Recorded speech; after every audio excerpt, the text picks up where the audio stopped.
poppin' champagne, pop. It's my house, come on, turn it up. Hear a knock on the door and the night begins. Cause we done this before, so you come on in. Make yourself at my home, tell me where you been. Pour yourself something cold, baby, cheers to this. Sometimes you gotta stay in, and you know where I live. Yeah, you know what we is. Sometimes you gotta stay in. Welcome to my house, baby, take control now. We can't even slow down. We don't have to go a while. Welcome to my house, play that music too loud. Show me what you do now. We don't have to go a while. Welcome to my house. Welcome to my house. Morning comes and you know that you wanna stay. Close the blinds, let's pretend that the time has changed. Keep our clothes on the floor, open up champagne. Let's continue tonight, come on, celebrate. That's how we do. Sometimes you gotta stay in, and you know where I live. Yeah, you know what we is. Sometimes you gotta stay in. Welcome to my house, baby, take control now. We can't even slow down. We don't have to go a while. Welcome to my house, play that music too loud. Show me what you do now. We don't have to go a while. Welcome to my house. One. No.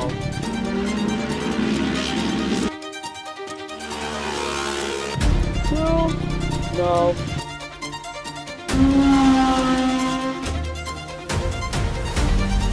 Three. That's what we're talking about.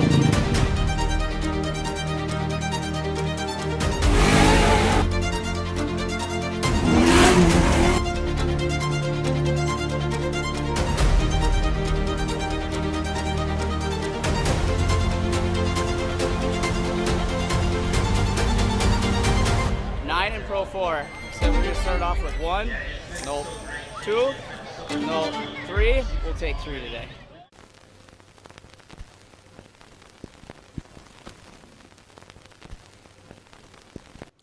Three, two, one, and we're live.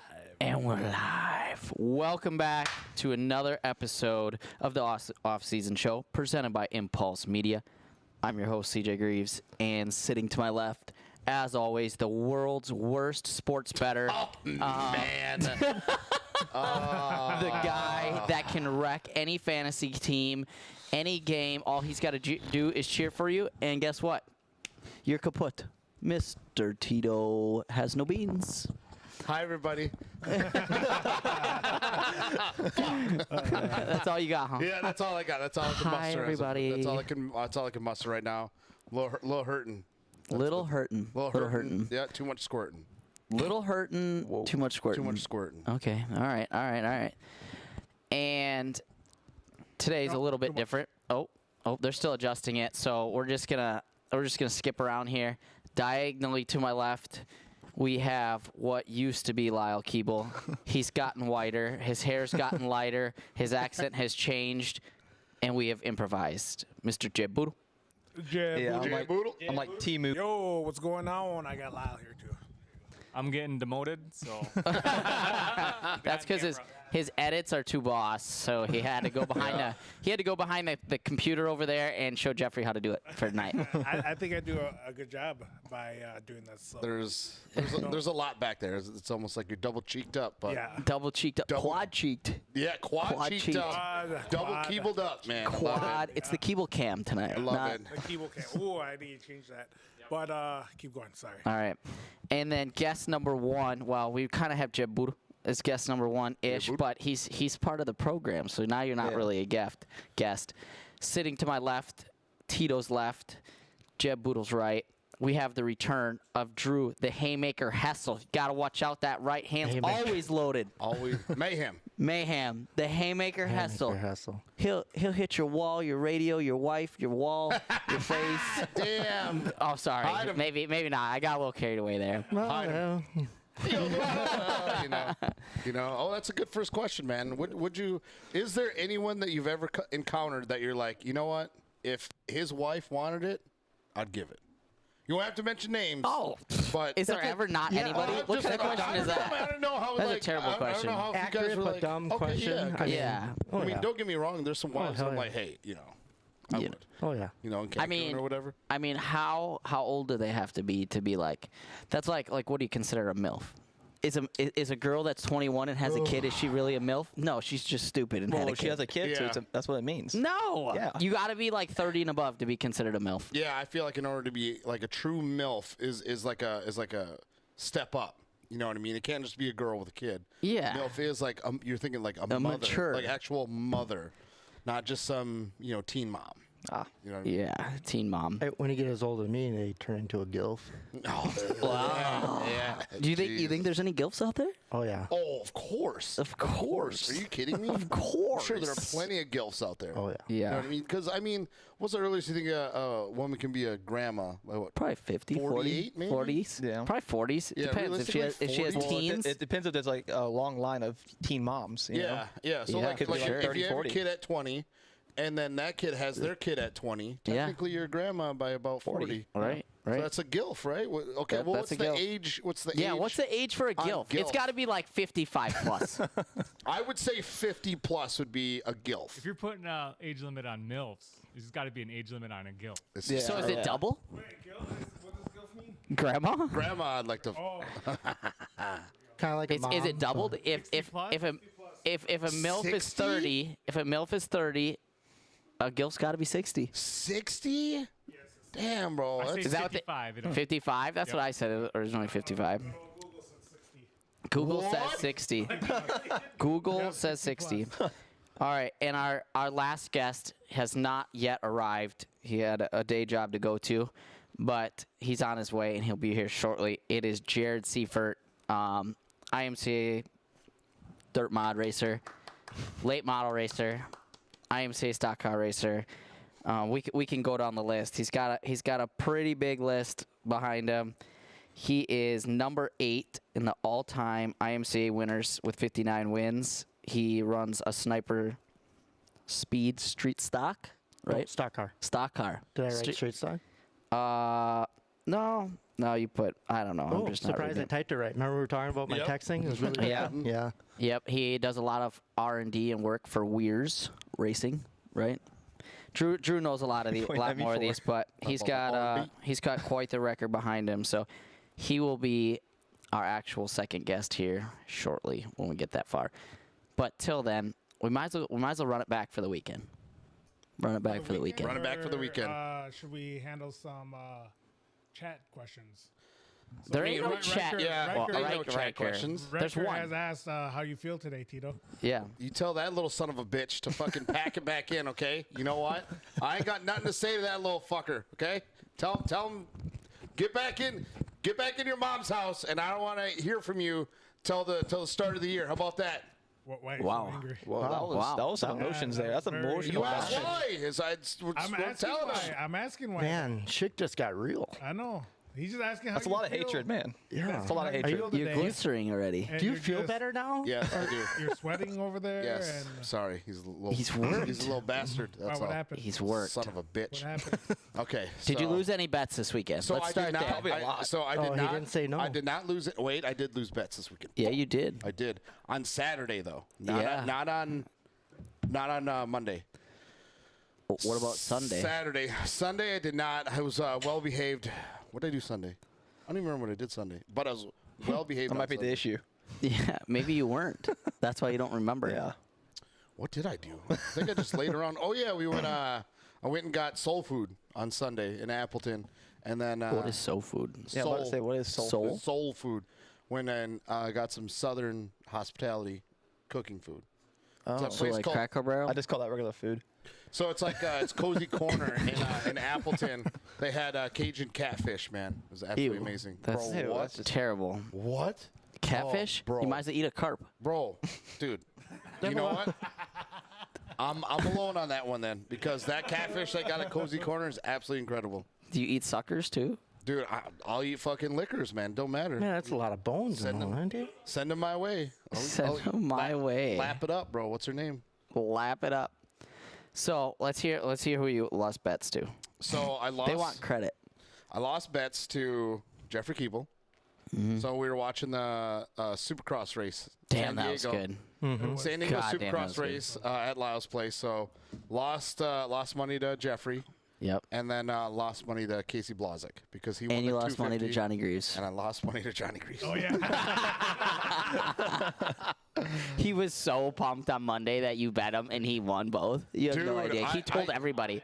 He told everybody. I could not believe it, man.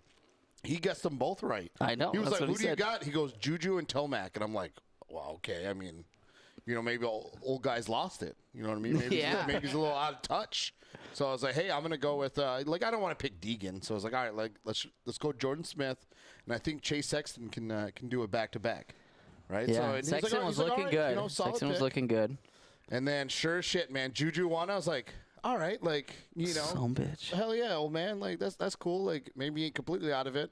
And then that 450 race started, and Chase goes down. I was like, "Fuck!"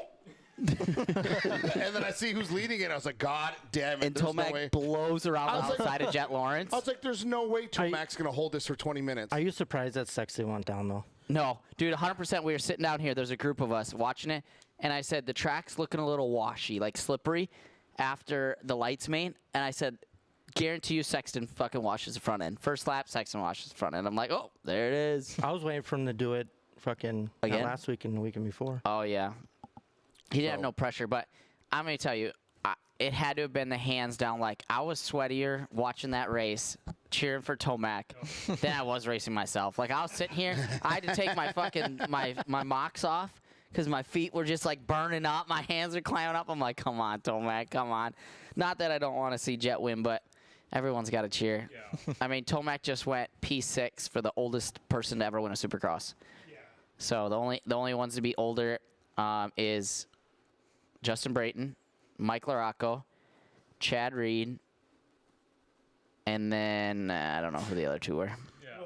But anyways, The way he was going through that track, like the whoops were beat. He was just still Dude. doing them. railing them berms. What about after the start? He was hammering those freaking 180s. Yes.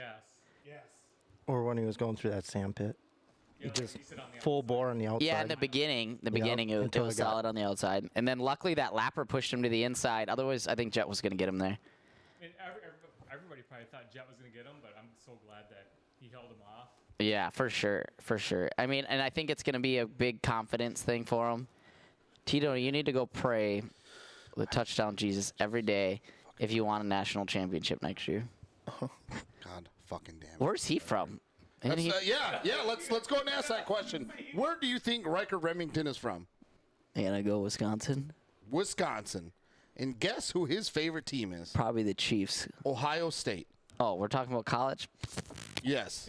That's So- like flushing the toilet so- and watching your turd go around and go down. So that's what it was about last night. I was watching the national championship, Notre Dame versus Ohio State. Yep. And this guy. So guess where Riker was last night? Probably at home watching the game. Close. He was at the game. Oh. Riker was in Atlanta, Georgia, watching the national championship game. Are you jealous? I'm 1,000% jealous. Okay. Well, at least But it wasn't I that good wouldn't of have a minded game. it. I wouldn't have minded it if he was like, "Hey man, like ND fan or like, like somebody I know like went there and I'm like there to like, okay, cool, man." But Ohio State, Ohio State, dude, that's like somebody coming in here all the time and being like, "Hey man, like Adrian Cheney's like the best ever," and you're like, "Bro, like come on, like He is. get your head out of your ass." And you're like, "No, like, What, was Ohio State in the championship? yeah, it was for the national championship." Well, apparently they're pretty good then. Well, they've been good his whole life, man. Just bandwagon right onto it. Oh, You can't so that's just what you're jump- so butthurt about. That is, dude, He because chose the fuck Ohio best State. team. He just chose like one of the Yeah, best teams just- and just jumped on the bandwagon. Thank you. Yes. That and not only, like I really do hate Ohio State. Like it's just Well, you do now. like if he was like, oh man, I'm a fan of Georgia, I'm like, okay, like whatever, like no big deal. Or like Miami, like okay, man, yeah, cool. But I fucking hate Ohio State. All right, Ohio well, State and Penn State. Whatever. Hey, are you checking your phone, Drew? Yeah. Oh. Okay. Yeah. All right. Well, It'll buzz when it gets here. So at yeah, least a little shithead. you got that sorted out. So over the weekend we had Chili Bowl, and we had RC Chili Bowl. We'll cover a couple of those. Did anyone see? Which none of you guys probably follow it. You, Bootle maybe, Drew probably. Tanner Thorson, who was 2023 or 2022 Chili Bowl champ. Did anyone see his interview I did not. calling everybody out for cheating and them not doing tech? Did he? Yeah. Oh, they- dude, 100%. He They- flat out said, he's like, just so you know, I'm going to get hated for this. You guys can all say whatever you want. I don't care. I know I'm going to get hated for it, whatever, but you can tech my car anytime you want. You can pull samples from my tires anytime you want. You can take my car from here and take it to any track, and it's going to pass and it's going to race. And he's like, and I'm probably one of the few people that can do that. And So they booted a team out. for doping tires? No, for siping. Well, and I don't know if that was a thing, but there was a team or on vendor row on site siping tires. Well, I'm sure they're Right very. in front, and there was no siping. And they were doing it right on site, which was kind of ballsy. Yeah. Well, apparently that company probably didn't know that you couldn't sipe tires. His big thing was all about, so apparently Chili Bowl has no rules, no minimum weight, and for the most part, and then they can go open track width, where every other track has a track width rule on midgets, and apparently there you can go any track width. You want to just keep making that thing fucking wider, keep making it wider, is what he made it sound like. I don't know the rules. I don't know it inside and out, but he also called him out for doping tires. He said that everybody was doping tires and that nobody's checking. And then he went on and won 2 or 3 prelim nights and was in the top 3 battle for the win, the main event night. So I think that's the only thing probably saving him from getting. I read some of the comments. They had like 60-some comments, like in 25 minutes on one of the things. And everyone just saying like, oh, if you're calling people cheater, you're definitely the cheater, da-da-da-da-da. Like, not a single one had anything factual to say. It was all just a bunch of keyboard warriors fucking barking back, which is to be expected, right? And he even said it in the interview. He's like, yeah, I'm going to get hated for it, but guess what? Don't care. Like, I'm gonna say it how it is right here, live, and you can love me, hate me, whatever it is, what it is. But, and then he went and backed it up. So, I mean, I guess that's all you can do at that They point. did take samples, I guess. They did? For tires, yeah. At the end? Yeah. And- so I don't know if it all came back legit yet, but Woof, woof. Capert, don't you belong at Temery's house, or are you watching this from Temery's? Damn. Damn. Right away. Right Emotional away. damage. Emotional damage. Speaking of that, what about Shimoda's hand? Did you see the pictures afterwards? Yes. yeah, it was bad. Brutal, man. It looked like it was almost cut off. Yeah. Yeah, that was wild. Nasty. That was wild. I can't even believe. I mean, like, who's at fault for that? I don't know, man, but that Is there a fine? Or are they going to do something? Or are they going to move it back? They almost They need to have put to a move it back. track line of hay bales, right? Yep. And then the tough blocks. Yeah. They need to do something because, Because they're just sticking the signs out there, and like right as the yeah, Right, it was there going it is. by. Freaking brutal. Damn. And that guy, obviously they're in a line, and some of them lean back and some lean forward, and he leaned forward and put the board out. His rider must have been coming, didn't see Shimoda coming, and hit him with the pit board right across the hand. And he pulled off, and everyone saw him sitting in the hot pit, and we're all like, oh, like what happened? What are you whining about? And then like, oh, he got hit by a pit board, whatever. Until they posted that picture, I was like, yeah, back in a B. yeah, like come on, like whatever, like Well, it was hit it him like- flat? it hit it like that. Yeah, it hit it like if a it was freaking like that, it'd karate probably been a chop. different story. But it hit him. Brutal. So what's the diagnosis of? Did he just break his finger, or is there like additional like I think he broke ligament two. and? Well, you can see there's a Well, I crooked. think the picture makes it like if you kind of like actually like if it was on your phone and you zoom in, there's not actually a step in it. Like where it looks like it's stepped. Oh I think yeah, it it's looks just like it goes down. yeah. Like it looks I don't like think that. I don't think it's. What? Look at my finger. Oh, you get that stuck in. Oh, I grabbed a guy in college and he twisted out and my finger went. And then it was Nice. just a hammer finger. Nice. And it just never healed, Okay. like my dick. So yeah, so if you look at, Wow. Wow. so yeah, it But looks like anyways. it kind of like dips down, doesn't it? Yeah, it's pretty gnarly, but I wonder what We'll those see what they X-rays say. look like. I Yeah, I wonder don't what those X-rays look like. I bet. did he post anything? I haven't looked. I don't. Oh, maybe I do. Maybe I don't. See Masterpool crash also? I think he broke fingers from his crash. Masterpool? Yeah. I did see that. So Masterpool, late to the party, right? They transfer him from east to west after, was it McAdoo or Levi Kitchen switched, goes sick, and they decide round 2 we're gonna put Masterpool in, and then he wads it up. Like not funny, but goddamn. You know who disappointed me over the weekend was AP Plessinger, Why? because I had money on him. Well, that's a terrible pick. So no. So here's the thing: is how we did our Supercross bets was so there was 4 of us, and normally like if there's like 5 or 6 or whatever, we'll just do 2 picks. But because there was 4 of us, we did 3.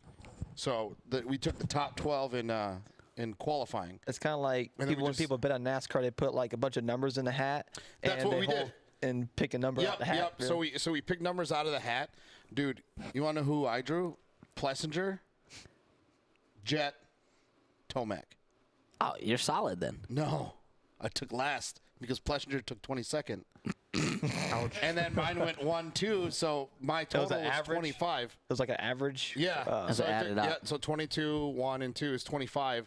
And then these guys, I think Casey finished with like 18, and then Lyle and Jeffrey had like 24? Both you guys, right? I think. Yeah. And I finished at 25, fucking 25, and I had 1 too. Man, you probably are so stoked. Damn. Like, I Bro, got this wrapped up. Dude, I was so Yeah, stoked, 'cause it's a man. good weekend for you, Because hasn't it? AP's like a solid 9th usually. Yeah. Right? Like how Dude, I bad was can like, it be? this is wrapped, bro. You know what I mean? It's straight Trojan, straight Durmax, Yep. Yeah. Psych. wrapped. Repped. Wrapped. Nope. This little fucker bailed out. I don't even know why he bailed out. What He ended up pulled happening? off? Yeah, he pulled off. He was like down like 13 laps. Didn't even know that. So I don't know if he was like sick or what, but yeah, he went off, and it was just absolutely devastating. So, Who like, else? Just the people that I cheer for and love are just Anderson. choking away, man. They're just Also said disappointing that. you. Disappointing. It's their fault, right? It's not your fault. 1,000% their fault. So, I mean, So- what Go did ahead. I can't remember what I did Friday night. What did we do Friday night, Jeffrey? There's your answer. Oh, DJ Pauly D, bro. Oh I yeah. went to DJ Pauly D, and he fucking do the second Must be guy. Eli. Eli, hi, Eli. What's up, Eli? This is why we can't have nice things. No, Capert, that's why you can't have Yes, nice thank things. The rest of you. us can have nice things because Thank we you. don't put ourselves in that situation. Thank you. Capper just does it to himself. Right? man. Okay, so let's go over the RC Chili Bowl. Not that any of you guys care, but the format was Yeah. wild. Okay, so Nerd. they had invite, which was like pro sprint car, and then invite pro late model. Okay, and there was 8. Oh, we're fucked. 8 main events per class. So if you were in invite sprint, you had 8 main events. Could you imagine? Like it was a week-long event, week-long race, 8 main events, and you got 1 drop, and then you switched cars and went to the late model or sprint, whatever, when you started. And they started in late model.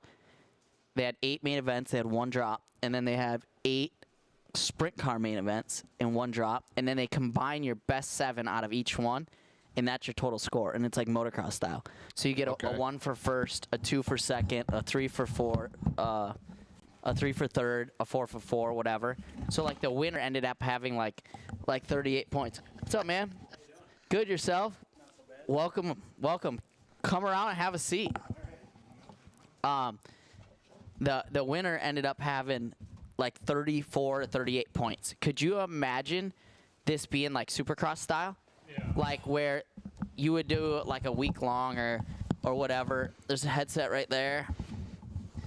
A week long race, and we could even ask Jared the same thing, being like in the stock car world, maybe they do it at some of like their bigger races, but it was actually Reedy Race format is the way they do it, is what Reedy Race did, where they did 8 main events and you got 1 drop.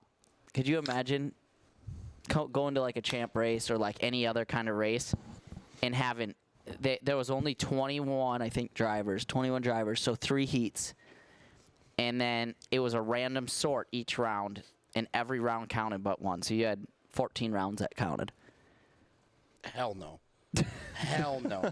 Dude, that's just so much to keep track of. Dude, it so is. I guess why do they make it that complicated? It's just because the amount of people that are there? No, because they truly wanted like the best guy to win, right? Okay. That's the hardest thing about a lot of the racing is it's rocket round to get in the feature. Yeah. Right? You get in the feature, and yeah, some of it's for the resort, but mainly I think what some stock car races do passing points, but that's only to get you in the feature, and then it's cleared after that. They never carry into the feature. Yeah. Is that right? Yeah, typically. So this event carried every heat race, basically was a resort. They had 21 invite drivers, 3 heats, and they went 16 rounds total, and you got to drop 2. So, and everyone was a resort.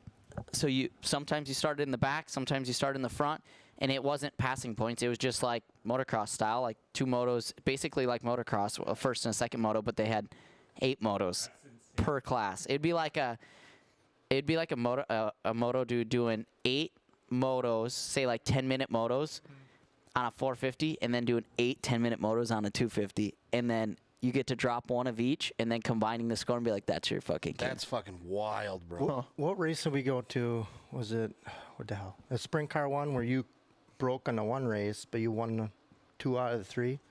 But you had to fucking start in the F main? Yeah, that was Chili Bowl style qualifying. Yeah. So you seed, and then the seed was the tiebreaker. So you seed, and then they only did 2 rounds, I think. Or they did 3 rounds, It but was no something drop. weird. So, yeah, I started in the F main, unless you won all 3, because a lot of people would win all 3, so they'd be tied with 3 points. But anyways, it was something. Are you done playing with the table? Or are you just holding on? Are you just holding on? So there's a little bit of like glue. So if you feel underneath Sure, it's not it, gum. there's yeah. Oh, is that what that is? You're the only one that sits there. There's glue. There's glue underneath here, and I find the little bubbles of it, and then I push it down with my nail.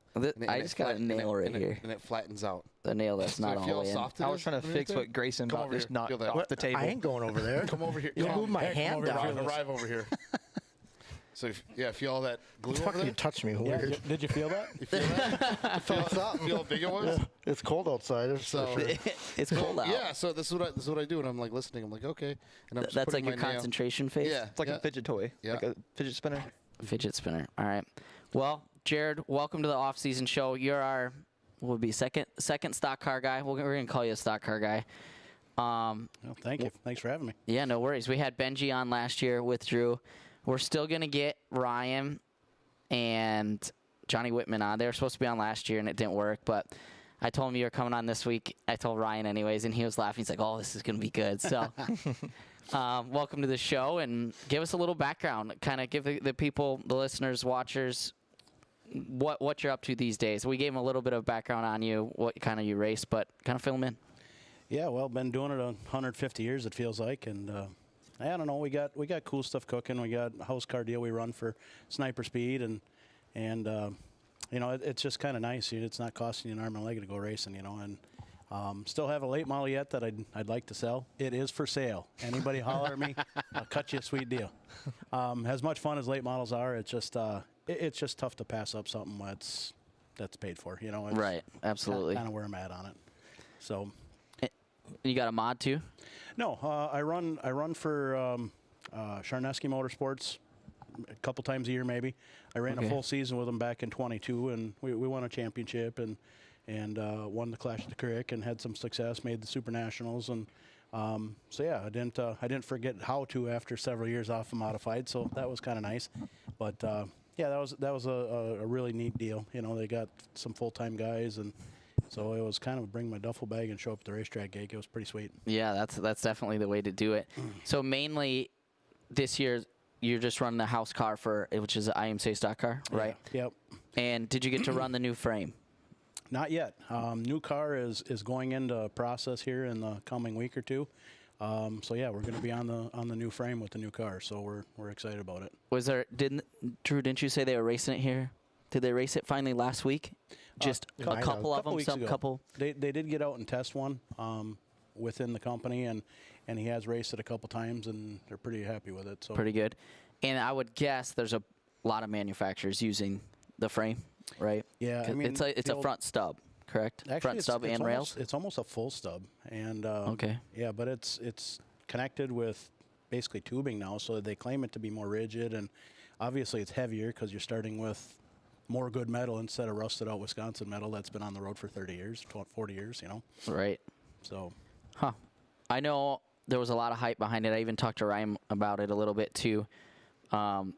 And that it was going to be interesting to see. I thought he was saying too that like one of the first big races that they were going to allow this year was just a couple weeks ago, where any manufacturer, I guess, would have got to run it out in public or just at a public event. And I didn't hear if it had a whole lot of hype behind it or not. But I don't know if there's many out there yet. I'm sure there's a few. You know, I know we got one out right away, and they've been pretty happy with it. The limited times he's been out with it, but so far it's seemed to be pretty good. And really, I guess you would know more than I do about any of this. Give the guys a background, kind of what makes an IMCA stock car an IMCA stock car, and what this new stub is different from what they do, what you've ran in the past. Well, an IMCA stock car, they basically take it's based off of a 78 to 88 G-body Chevrolet. So stock 4-link mounted, stock style suspension. Obviously, you're getting different A-frames, which are spec, and you get to change ball joints, and you can do some different things with angles on your arms and stuff like that. But other than that, it stays very much a stock car. You know, nothing stock about a stock car. Right. A Harry Hog, right? Right. But a spec engine, which is. It makes it a lot of fun because everybody is really equal. So everybody's kind of going the same pace, so you really got to be on top of it, which has made it a lot of fun because They got a body. Yeah. They got a body, so you can bang some doors. Yeah. I mean, it does happen. I mean, I wouldn't advocate for that, but Yeah, right? it does happen. Right. A little bit more rubbing than some of the other classes. But it's tough for me to get used to that because I spent so many years racing modifieds that you never would have thought to touch anybody with a wheel. Right. Something's bent. So a lot of times feel like I catch myself being a little too clean, so to speak. 'Cause Yeah. everybody else is kind of pushing and shoving and leaning. And it's like, here I am, you know. yeah, doing your thing. So the rear suspension, can you change pivot points on the chassis? No, those have to remain in stock location. They just let you move the lower mounts. You have adjustments up to 5 holes, and they can only be, I think, 7.5 inches off On the bottom. chassis side? No, on the rear end. On the rear end side. On the rear end side. So that's how they do. They just hang more mounts. It would be off the bottom of the rear end Yep. housing, so you can change your angle of your lower track bar. Yep. And then can you make your own track bar that has different shock location? Is it, well, I guess, is there a shock? Is it a coilover, or is Shocks.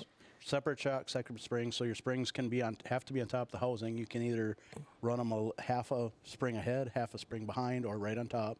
But they have to be on top. And then your 2 shocks have to both be on the back side of the housing. back on? So nothing on the trailing arm. Not on the trailing arm. When you said spec engine, is it a crate motor? No, it is definitely not a crate motor. No, they sound pretty good. No, I'm the anti-crate. I always have been for a long time. To me that's not the coolest thing about racing, but it's a 360. They have a cubic inch rule. They have a spec head, or you can use an open chamber GM head. They got a spec intake. Only supposed to use certain rods, certain cranks, but they leave it open as far as camshafts and pistons and things like that. So. Okay, so there's a little bit of variation. Yeah. The better builders are building a little more power. But when you're talking a little more power, you're talking the difference of 400 horsepower to maybe 430. You know. So Yeah, not the world of difference. And with you guys, I would imagine you guys have a track width rule. They give you kind of. I shouldn't even say that. There really isn't a width. you can only have certain, offset of your wheels. You can only have. Can you run wheel spacers? You can, but it can only be up to 2 inch worth of offset. Total. Yes. Whether you want to do it with a zero wheel and 2 inches of. Okay. Correct. And then your lower A-frames have to be of stock dimension, because they have to be a stock style A-frame. So those have to be of stock dimension. So, yeah, there's really not much you can do track width-wise. Okay. And wheelbase is the same, I would guess? Yeah, wheelbase, you're supposed to be within, I think, an inch of 108 inches. So it's and I would guess that's probably close to stock, 108 or manufacturer stock back in the day. Yep. So up to now, the big hype is the front stub. So up to now, you guys have went and basically farm field picked cars, right? That you cut a front stub on. You're trying to find something that's straight and not all rusted out. Well, the modifieds were always built on a front stub. The stock cars are always using a full stub. So the only thing you can cut off the stock cars is after it comes over the hump on the rear end. There's a seam there. You have to be within an inch of that seam. The back, usually guys cut off because it's usually rotten. Okay. But other than that, you use the entire rest of the frame. And this new frame is the whole thing? Yep. The way I understand it, it comes in sections. You have a front section, a back section, and then you have the connecting rails. Wow. That's big. Mm-hmm. That is big because it's a little different. Obviously it'd be like a Pro 2, for instance, or more or less a Pro 4. When they tried to make that spec Pro 4 class like Milan had, that black one. Yep. And or even Formula 4x4. Yep. Is fairly open, right? But they have to have frame rails. And then it would be going from like that to like a Pro 2 style frame rail, where it's actually like a fabricated piece together frame rail. Is it stamped or is it box? You know? No, it's a stamped out frame, but it comes in pieces and you have to put it together. It's a jigsaw puzzle. I would guess it's like most of them are almost like a C channel stamped, or are a lot of them all the way around, like a full rectangle? Well, it's C up until like the midsection, I think. Yeah, the midsection is just tube, from what I gather, and then the other pieces are all just kind of C pieces that are put together, welded together. It makes into a puzzle. But it looks like a stock frame when it's done. I mean, it's pretty good. Just like what the modifieds have been on, just bigger, longer. Yeah. So I guess in the grand scheme of things, it allows people to not have to go pick and farm frames and look for a certain year or a certain quality or anything like that. It's gotten to the point where there just aren't many out there anymore. So you've had all these builders for all these years that have been putting these cars together, and some of these chassis builders are building 50, 60 cars a year. Well, this has been going on for 30 plus years now in this division. Right. Not to mention they have a hobby stock division that's been picking from the same batch of cars. So they've just run them dry. There aren't a lot left. So it's basically just come to that time where, Tito, you ever ran dry? You know what? I've ran dry probably twice. Because the first time, you get home, you're a little, right, and then you're like, hey, let's run it. and then you're thinking, okay, maybe that was a mistake. Maybe it's because you're drinking. So then you're like, hey, let's run it back, in the morning. And then you're like, this is not. The second dry run's always worse. Yeah, it was short-lived, needless to say. So. I mean, without the situationship, you got to be getting real close to that dry run right now. And the thing of it is. Thank you, Jeffrey. Lyle says thank you. Sounds like Jeffrey over there. Jeffrey's been just smearing his face against the Jeffy cam the whole time. Oh, it's the Keeble cam tonight. Love that. Lotion's not that expensive anymore, so there's a whole lot. It's the dry season. But spit is quicker. Dude, no, bro. Hot too. Here's the thing, though, because then if we're getting into spit, it depends on what you've eaten that day. You know what I mean? Because if you're a little dehydrated, it's a little. Yeah, like what if you had a spicy sandwich beforehand? Yeah, dude, it's not good. So the fire. Yes. Fire and ice it. What's really good is if you eat Skittles beforehand. You kind of get that that syrupiness. That helps. That's a good way. But then it's colorful. Like I said, Yes, it is. It is. Unless you eat the red Skittles, then you're concerned halfway through, and you're like, Taste the rainbow. Taste the rainbow. So stock cars. You know what I mean? You guys are talking about. The ins and outs. The specs of it, right? nerds like him, nerds like him, nerds like him, but then there's guys like us who are also into the racing, world of it, but we're not quite as ingrained in You're that. just going to tell me after all this talk about dry running that you're not some kind of a nerd? So, okay, so I do understand, like, a lot of what you're saying, but, for some of us out there Was that are like, 141 hey, your first stock car race this year? Dirt track race? This year? Well, like ever? 2024, yeah. Ever? No, Oh. it was not. No. Well, okay, in a hot minute? In a hot minute, yes. Like how many moons? Pete Parker used to rule the oval track. Holy shit! You're really. Who's Pete Parker? Yeah, Pete Parker raced man in black? with my dad back in the day. Yeah, he won like every week. Yeah, All right, He's still all right. alive. He crew chiefs for his son Paul, and he's still around the racetrack quite a bit. Yeah, you ever watch that movie Death Race? No. The guy in the mask? No, you I ever just watch said that I didn't movie? watch it. How would I know? Oh, I didn't know. I thought you were lying. But anyways, so stock cars, right? Well, on the inside, is it how stock is it? You know what I mean? Like, for years, it used to be you had to use the stock floor pan and stock firewall and stock trunk, all that years ago. Now you can take all that out and you can fab up a floor and a firewall and rear firewall and no trunk. You can't close the cockpit off; it still has to stay open. okay. But it is all aftermarket lightweight steel. So let's hypothetically Open as say, far as what? Like you can't deck it You can't from deck front it. window to rear window? right. So Okay. if I want to go out and buy like a stock car, right? How much do I have to Oh, make exempt is back. it? How much do I have to make it? I guess what are the rules and regulations? Because, right, let's say I show up, right? Mayhem's hooking me up. Car looks great, but on the inside, I'm like, you know what? I want a cup holder. I want to be able to listen to some music a little bit. You know what I mean? Gets cold. Kind of roll up the window. Like what are the specs? No, you can't Can have I- windows. Why? What if you crash? Well, we're talking stock cars.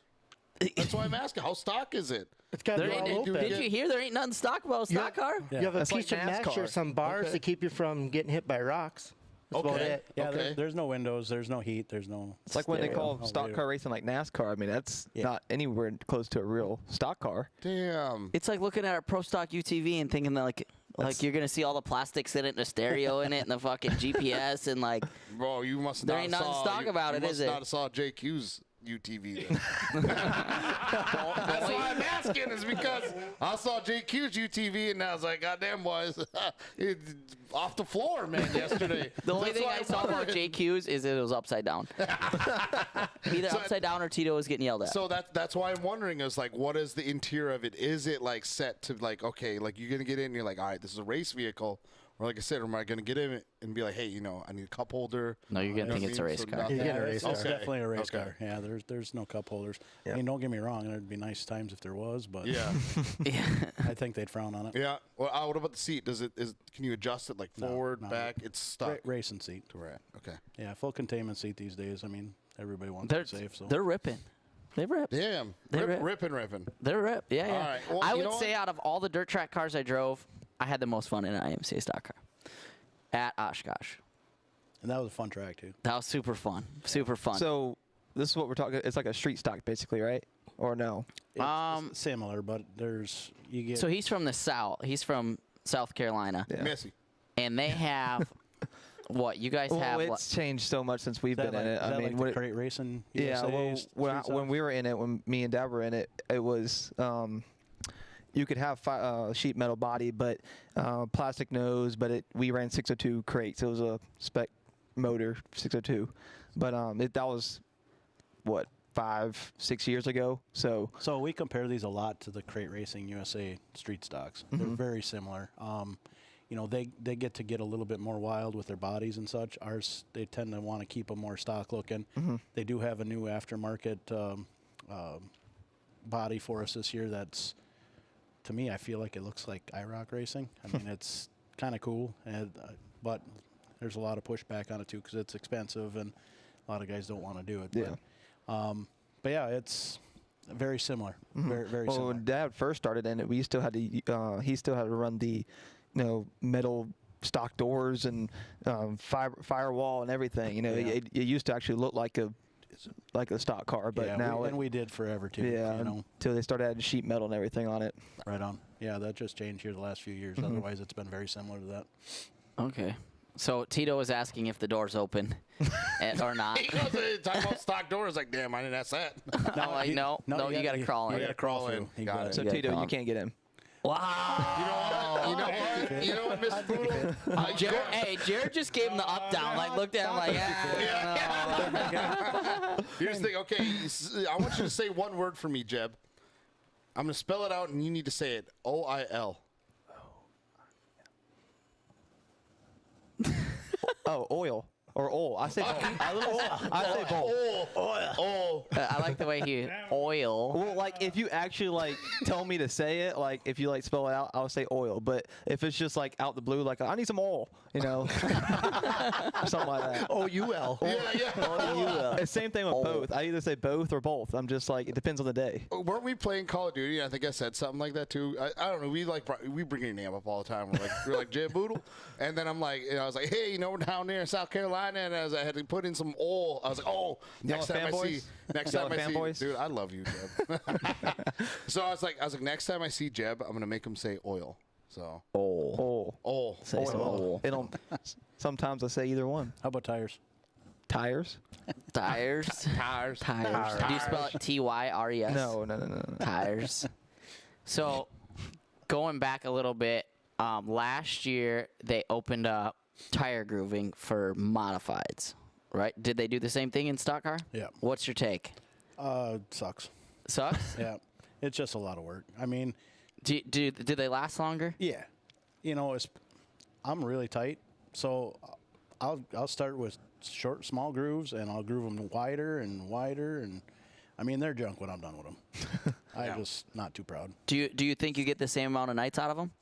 I think you Or get more out of competitive? them. You know, Competitive nights But anyways? there's guys that don't think that you should run them that long, which maybe you shouldn't. But like I said, I don't know. Well, good thing you got a guy like the Haymaker Hessil over here to groove them up for you. That's a good he job does the for him. grooving. I do most of that. Yeah. I do most of it. He does the grooving and You he'll put sight. gas in it and I do a check lot out of the other women stuff. when they're standing around.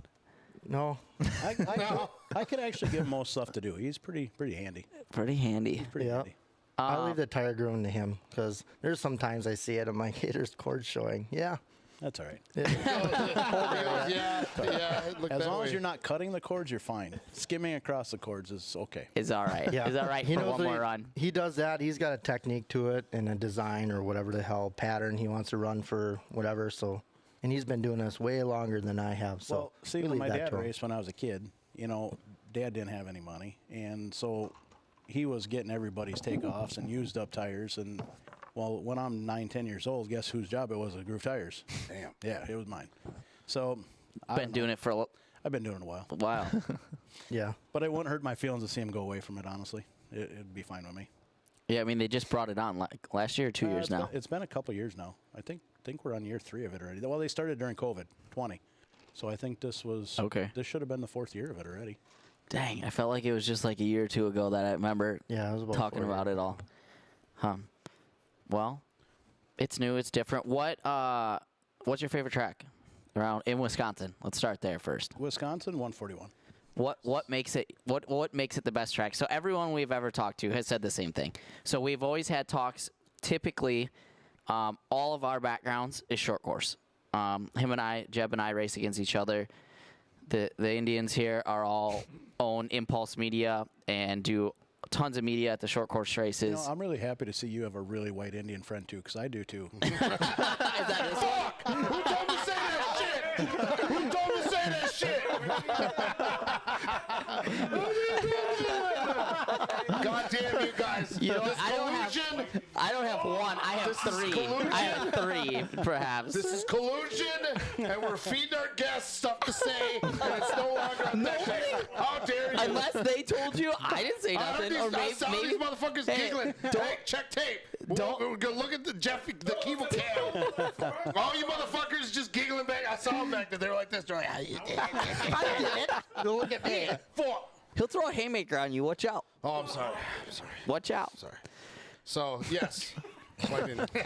So that's kind of Not our wrong. background, and we try to give like some sort of constructive criticism for races and events within the industry, right? Whether it's short course, whether it's dirt oval, whether it's pavement oval, whether it's road course, and what makes a race track and facility stick out to you more than other tracks? Consistency is big. 141 has been a very consistent racetrack for a long time. The track is almost always nice. I enjoy the shape of it. Having one side tighter than the other, it kind of mixes things up. And the atmosphere is great. I mean, who doesn't love to go to the power when the races are over? I mean, Dude, 100%. Huh? Weird. 100%. 100%. And they run a good show. Like, for even anybody watching, like going there and watching, it's easy to go there and watch and enjoy yourself. What, after that comment, making you drink? he's making me eyes. You see that? Is he going to shank me or what? He might. He's going to try. Can I put this up here or no? What's wrong with your cup? It's empty. Fill it up. Yeah, but there's still Baja Blast in it. Well, watch this. Now you got a cup holder you can put it in. Yay. Anyways, continue. 141.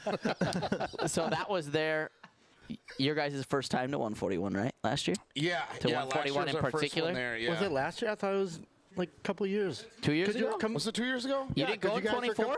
You guys are complaining about the dust. No. how You guys couldn't sing and totally shit. went in 24 because we had. 23 is when we went at the end of 23. No, you went after Benji was on because then you guys said you had someone to cheer for. Oh, no, it was end of 23. I mean, we didn't get a chance to go at all last year. I don't even know if I really No, went I last thought year. we did. You went last Because year. Lyle showed did? up. Yeah, that's when you won like money he on had the 2 nuggets. fucking gambling machines. Oh yeah, I fucking raped that spooky machine that one night. What? Use your mic. I said I didn't go once this year. Huh, I thought we went. Can you guys hear me? Hello? Yeah, I can hear you. when you or Yeah. just pick it up. We heard you. We were just in awe. We're in awe. Sorry. Sorry. Of your Sorry, blackness. not sorry. Anyways, all right. Oh, So white man. wow. See that? See all you get? Try living with him, man. All the Try stuff I living with do him. for him, man. I get him Starbucks, man. I make him food. We could call you Casper. Did you bet on any race? Do you watch any sports? Football, college football, NFL, Supercross. Did you watch Chili Bowl? Pretty big NFL fan.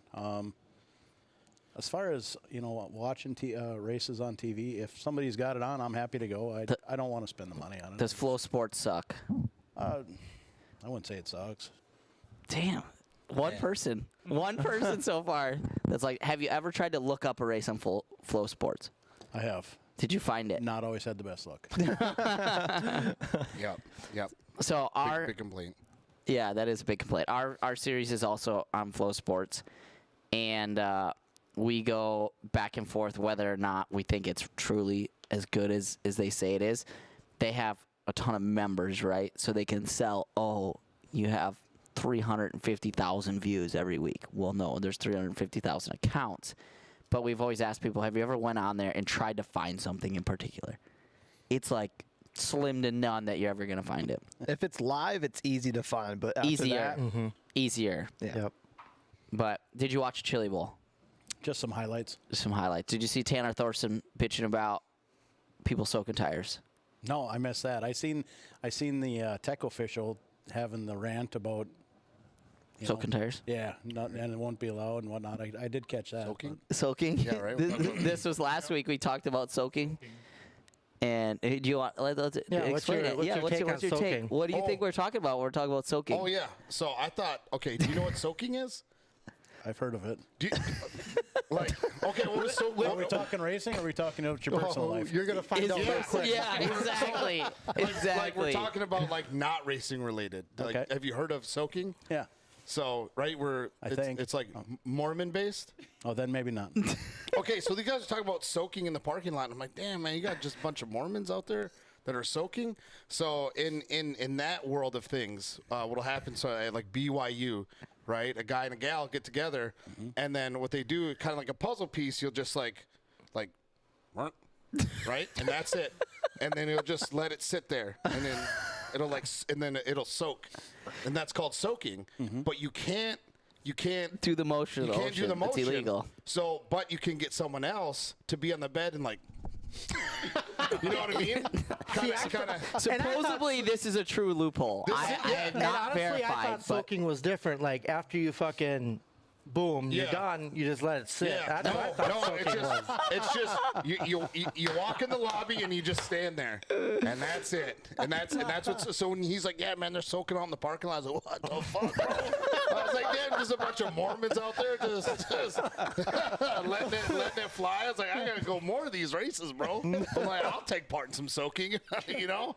So and then they're like, oh no, it's not that. I was like, oh, all right, well, I'll still show up. Putting chemicals on your tires. Got it. Somebody said, like the Mormons. Yeah, see? Yep. See, they know. Mark they knows. know. Mark knows. Oh, somebody was listening. Somebody was listening. All right. Well, do we have our commercial break ready to go? No. Oh. Well, hey, welcome back, Jeffrey. Welcome back. I mean, I know you've been sitting there in your Jeffy cam like dazed off. I've been trying to get Facebook. Multi-part question for Jared. If you were given the opportunity to wheel a Pro 4, would you take it?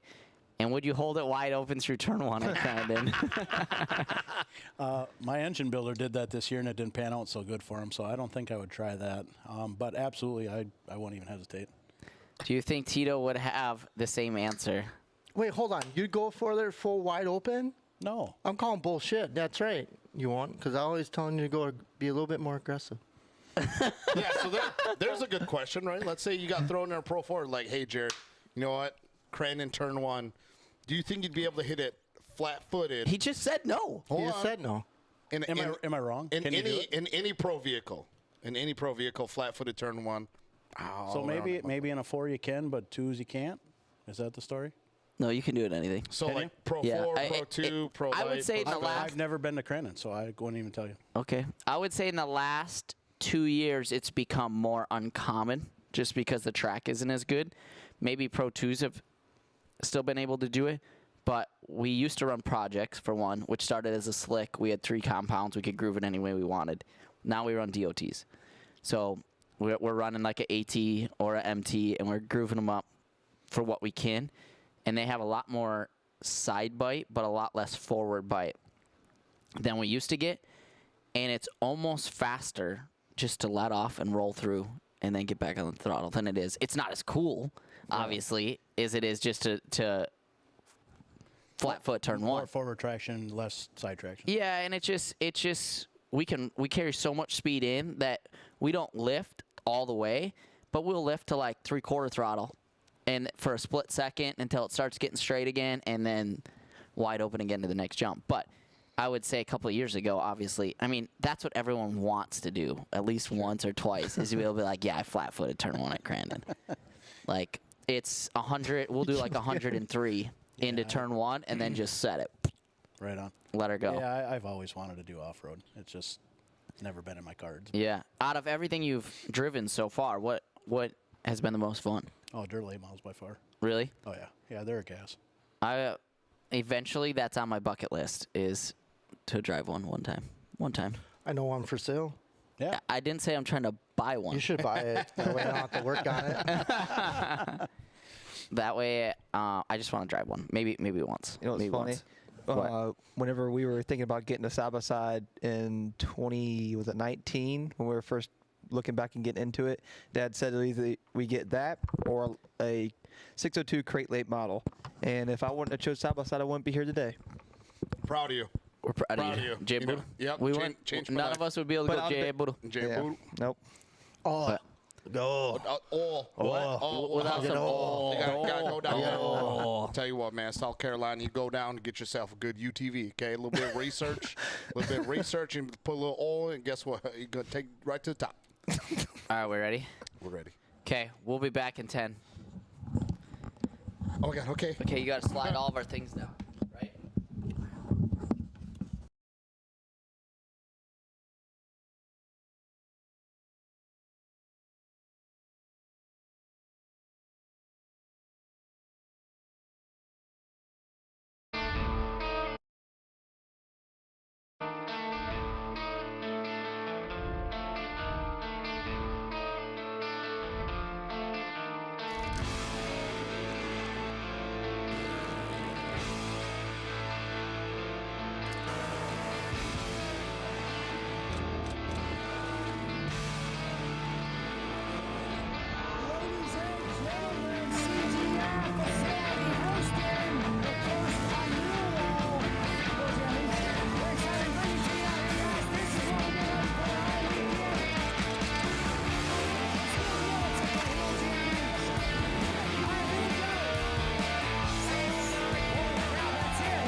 and gentlemen, we're back. Hill Jam East, and we're on the East Coast. That's right, we came all the way out to South Carolina, the CGI facility. There's some really big jumps out here, and there's some really cool tracks. Josh Hill and the guys out here have pulled out all the stops for this Supercross race. We've got the freestyle demo, we've got a best whip contest, and we got the MotoGP. So you guys stay tuned, stay glued to your sets, and we're gonna bring you the action live.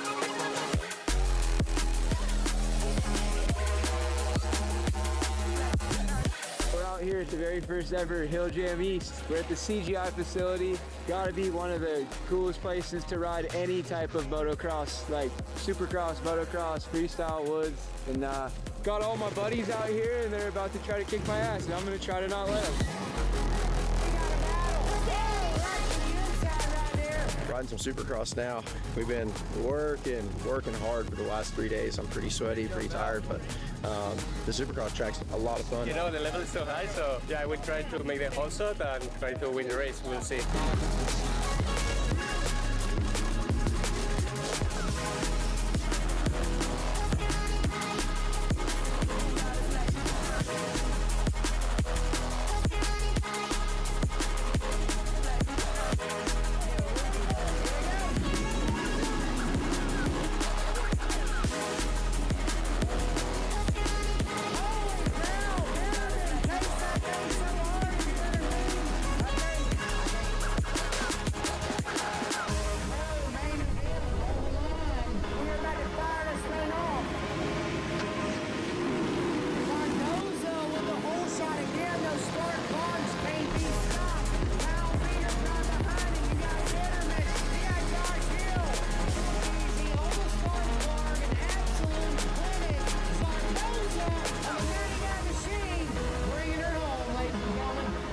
All the classes and everything is super fun, and yeah, I love the track. I love, you know, all the people around, and yeah, I am super happy. Has everybody here walked the track? No. Yeah. Probably should. Wake up early, it's wild.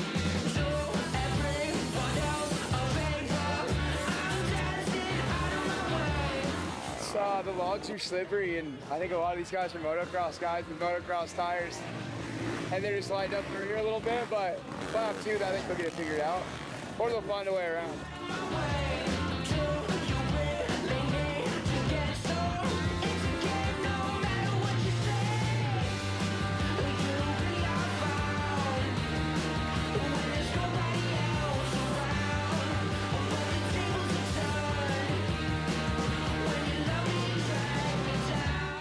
Me and Chad were out here working and we seen this little gap and thought this is perfect.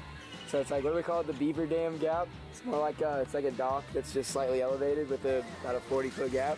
A couple 80s have done it, a couple of 60s, pit bikes, a mountain bike has done it. It's got a good downhill running, so everybody kind of has fun on it.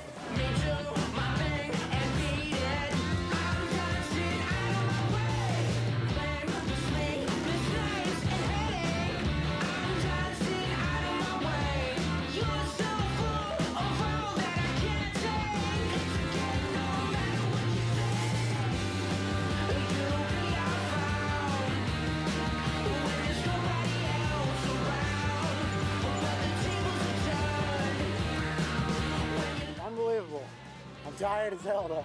That was a lot of riding.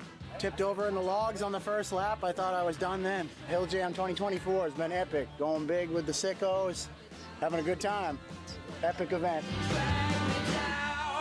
I don't know about this wood stuff, man. I don't know. This stuff's sketchy. These guys are gnarly. That's a whole other breed.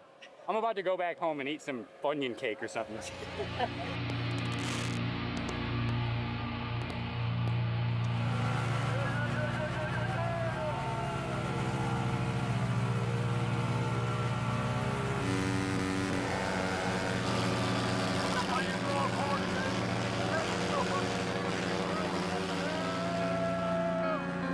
Ladies and gentlemen, here we are. It's Hill Jam East. We're at the freestyle demo. Got a big crowd. First time ever leaving Oregon with this event. Pretty much all the top whip guys are out here. Kind of just like a skate park for dirt bikes. You can go every which way. There's a couple of big jumps on it. Hills have done a really good job. Same with Chad and the whole CGI crew. They've put on an awesome facility, awesome event. About to compete in that slip. Got some heavy hitters out here, so it's going to be pretty fun.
Kebbins is our winner, you guys.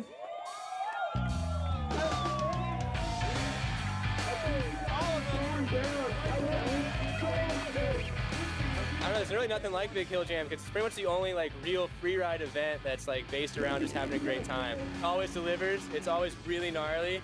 Everyone from like East Coast, West Coast, anyone that's trying to make a name for themselves comes out here, so it ends up being a really great crowd. People are sending it. Everyone's really stoked for each other. Unfortunately, we always kind of have a couple big slams. Wyo's been the fucking man this year, so I knew he was going to be hard to beat, and I knew it was one run to go, and he ended up sending it. Unfortunately, he went down, but my God, it was the biggest whip I've ever seen before that. But not only him, but everyone, like, dudes you probably never heard of, like, come out and just kill it. That's how they put a name for themselves out in this event. Like, this is the event where you want to come, get your name out there. Had a hell of a battle with a bunch of gnarly dudes, but I'm really stoked to walk away with first again. So now I won every whip contest this year, so I'm really stoked, and now I'm going to go party and chill out.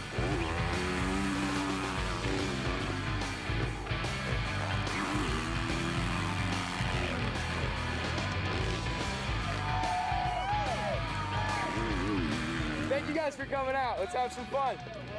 Wyatt seems to be okay. That was the craziest thing I've ever seen and one of the hardest slams on a whip I've ever seen. And, you know, he woke up. He wanted to be on his own power. Hope he's all good. We'll go check on him right now. Patrick is insane. Thomas Nunes is insane. All these guys are insane. The level just seems like it keeps rising. And in a sport where I didn't think the level could get much past where it was like splitting hairs for a while. And this year, we've seen a big jump with the e-bikes and then gas bikes matching them, so it's pretty sick. The whole idea around Hill Jam is like, there's Supercross, there's motocross, there's off-road, there's hill climb, there's freestyle, there's pit bikes. Like there's so many ways that people like to ride dirt bikes, and I just try to bring friendly, fun, kind of more grassroots competitions together to bring everybody around each other, and it was awesome. You know, all these pockets of the East Coast pulled up here in this central location. The place is just built to have fun on two wheels, and we just want to explore that, whether it's gas, electric, two-stroke, four-stroke. Two wheels is fun. Come have a good time. We could shoot off that list I gave you. Or he gave you, I gave you. He's supposed to say we all shh. gave you. He just said shh. He didn't hear me. And we're back. And we're back. You know, we were back. Yeah. Welcome back. Glad you guys enjoyed the hills or whatever the hell that video was. But it was, what, Josh Hill? Yeah. Josh Big Hill. Jam. The Big Hill Jam, Rippin' Hills. Currently on commercial, but, you know, commercial of our commercial. What are you doing? Damn, fucking Loretta, bro. Lynn. What a girl. What a girl. Is that a gilf or a milf? Yeah, I don't know. Jesus. Well, by now, definitely a GILF. Yeah. So, all right, we had this conversation before you got here. How old do they have to be considered a MILF? Because you can't be 21 and be a MILF. You're just dumb and had a kid. I would say mid-30s. Mid-30s. Okay, how old do you got to be a GILF? Mid-40s. What? No way. Okay, see? No. That's like saying that's like a 20-year-old MILF then. Could be. I said 50. We just said that they're not. I said 50 would be like anything You know, past said 50 you 55. could be, To you me, could be guilt. to me, 50 is cougar. Well, yeah, a Okay, cougar is yeah. anyone. Fucking Jake's a cougar hunter. I mean, He is, man. we feel Good like for him, though. he has he's officially shot the cougar and now stuffed her. Yep. Well, we said like if there's a cougar, right? That means she's hunting her prey, right? What happens when she's got it then? Stuffed and mounted. The hunter becomes he now has got her and stuffed her. Sounds right, I guess. I mean, it only makes sense. Okay, so back to we were talking about 141 being the best track around. Of all the tracks you've raced throughout the country, which one would you say is at the top of the list? I like Boone, Iowa. Super Nationals is really cool. Not necessarily every time you go on the track, because certain times the track conditions aren't the best, but man, it can be a really racy place. And even when it gets completely slick and you're throwing slider haymakers like crazy, and it can be a lot of fun. That's probably my favorite. I've never been there, but I've heard a lot about it, and I've wanted to go a handful of times. I heard the nightlife gets pretty entertaining as well. Yeah, it's not quite as wild as it was years ago, but it's still pretty good. Do you go to what were we talking about last week? We wanted to go there this year. Gateway. We're gonna go to Gateway National. Gateway. Is it on the list? Should it be on the list? Over going to Chili Bowl? To attend, absolutely. Just to attend, not to race, but to go and hang out, check out. I couldn't hate a race car enough to go race there, but It's that bad. Yeah, it's that bad. You just tear stuff up. But it's entertaining. It's the place to be. I've been to Chili Bowl too, and I like Chili Bowl, so. Okay. All right. Hey, you have to put him up so people know what he's saying, so they know he's trying to read. I got a question for you. Which out of all your travels, what's the best place to find me a pit lizard? Yeah, Super Nationals at Boone might be the place. Hell yeah, dude. Might be the place. Talk about Iowa. Ain't nothing but a bunch of steers and queers around there in cornfields. Brian Blaga, Iowa. So, okay, cool. So perfect. Hey, we going. We just rolled in it. We going. They want to go to. He wants to go to Boone now. Boone. When is that? So that's the week of Labor Day. So typically, you guys are in Crandon. we won't be there. We're not going. We're not going. But Sorry, you guys To are the Boone or week- Crandon? You guys are the weekend leading up to Labor Day, correct? Labor Day weekend. Yeah. Yep. So you're done on Monday. Yeah. Yep. So Boone is starting Monday. Oh, hey, we're going. Hey, we're going. That's like the perfect week. We hey, back. That's like the perfect week that we're like TikTok. We're back. We were going and now we're. Yep. Then we weren't going and now we're back. Jeffrey, are we going or what? Gateway. See that whole see how he gets? Yeah, I know. He's unreal, dude. What are you doing? And then he wonders Can why you he's find any pit lizards at Gateway? Well, I'm sure you can because PBR bar in downtown St. Louis is pretty bumping. I've been to a couple of them. Downtown St. Louis. I used to date a girl from St. Louis, and it was wild down there. like to drink? Like the shootouts or the bars?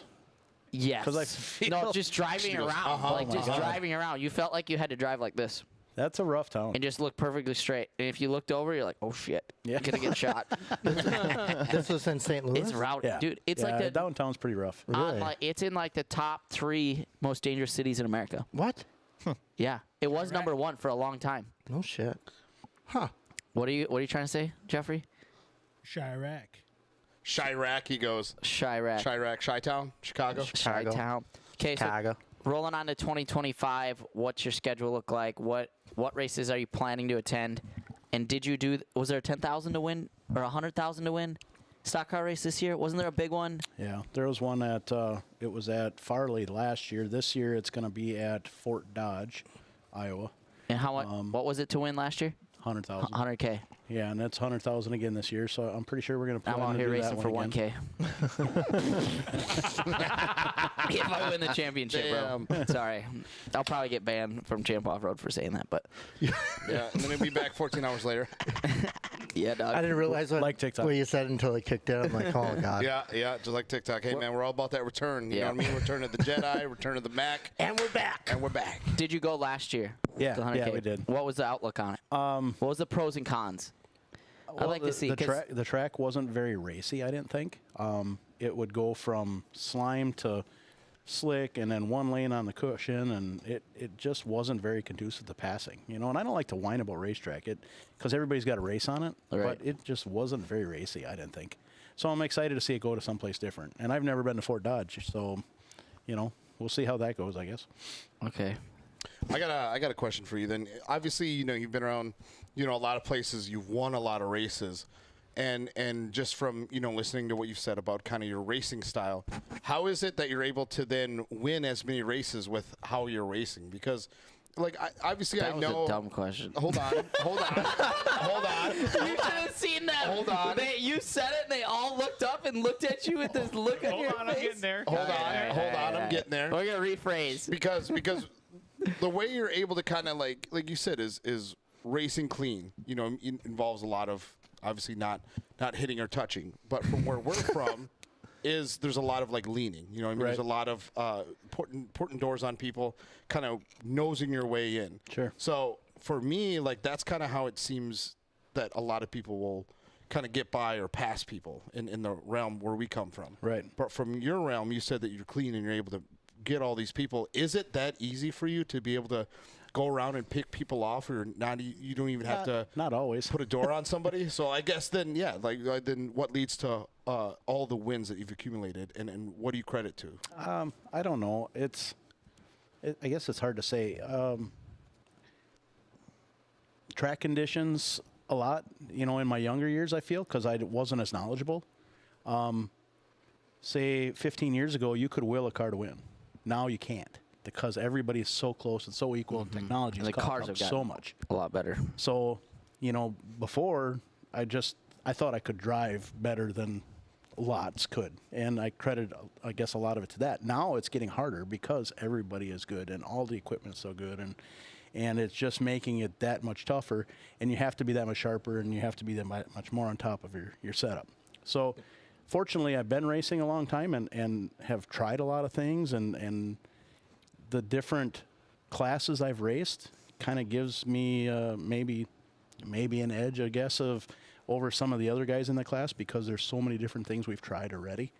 So yeah, it's just better be in the right place, right time, and hopefully get your setup right. What do you think out of it is, I would say I shouldn't say the most important, because there's obviously a lot of different things that go into a good setup, but just off of the driving, the racing I've done in the dirt track world, is it more important to steer in, have that free car coming in, or do you think drive off wins races? I mean, obviously there's both, right? And different drivers have different opinion on it. Yeah, and a lot of the times, if you're free coming in, you can create drive off because you're not fighting it coming in. Right. But there is a lot of cars that you see that are super free, super loose coming in. I know you like that, Tito. Free and loose coming in, just like your style. Man, live your life, girl. and then can never get them hooked up. But then you watch, there's guys like Benji in particular, that if you see Benji go to the top, it's usually a pretty weird night, because and more, I would say more lately, but when I think of Benji, I think of somebody that just tugs tires, right? His car is real glued to the track, drives it real straight into the bottom, creeps the bottom, and like depends on drive off. Right. Very rarely do you see him just having like that raw speed, or that Kyle Strickler style of just huck it in, run the wall, beat the wall down, and beat them just because you're hands down hanging it out. So I guess to go back to the question, with your style, what is your take? I mean, what do you look for? Basically, if you're going out and you could pick something that you want your car to do, look at a racetrack and go, this is what I think it needs, what do you usually shoot for? Well, and maybe it makes me not as good, but I charge a corner probably too hard, and I always have. That's why a lot of times, as I was saying before, track conditions would help. If I had a heavier racetrack, we won a lot more races. Right. Now, I've evolved, of course, as we all do as drivers, and I've become a lot better on the dry, but you're still always looking for that ultimate goal of how hard can you get into the corner, still maintain traction, and get the traction off. Right. So that is always your ultimate goal. So I don't know, we're always picking at that. We're always trying to find that sweet spot, and it's not always easily attained. Yeah, and I would say maybe, Jeb, you can refer on this a little bit. In short course, being that everything I run is four-wheel drive, to me, the most important part is, if I'm going out there, is having a car that steers in. I feel like if I can get it to steer in and steer where I need it to go, I can make passes. I'll be able to do what I need to do and get the car to go where I need to go. Where there's people that really love lots of grip, like straight off cars, like to run the cushion, and I always felt like just having a car that steered in real easy and got pointed where you wanted to go was more important than kind of having that drive off. Yeah. Well, Pro 4, I'm sure, is a lot more to that. Most side-by-sides, we usually, bottom's the best no matter what track condition is. But, yeah, I've always, even in dirt car racing, I was always wanting to be glued to the bottom, trying to stay on the bottom and focus on, like what he was saying, those entry and then exit, just not depending on just hanging it out there and on the cushion and stuff like that. So, no, steering in is very important to me too. Yeah, even in UTVs, we're talking like pro stock we're 1,500 pounds and we're 100 horsepower, and we'll run within a second of mod UTV, which is 200 horsepower and 200 plus and 1,800 pounds.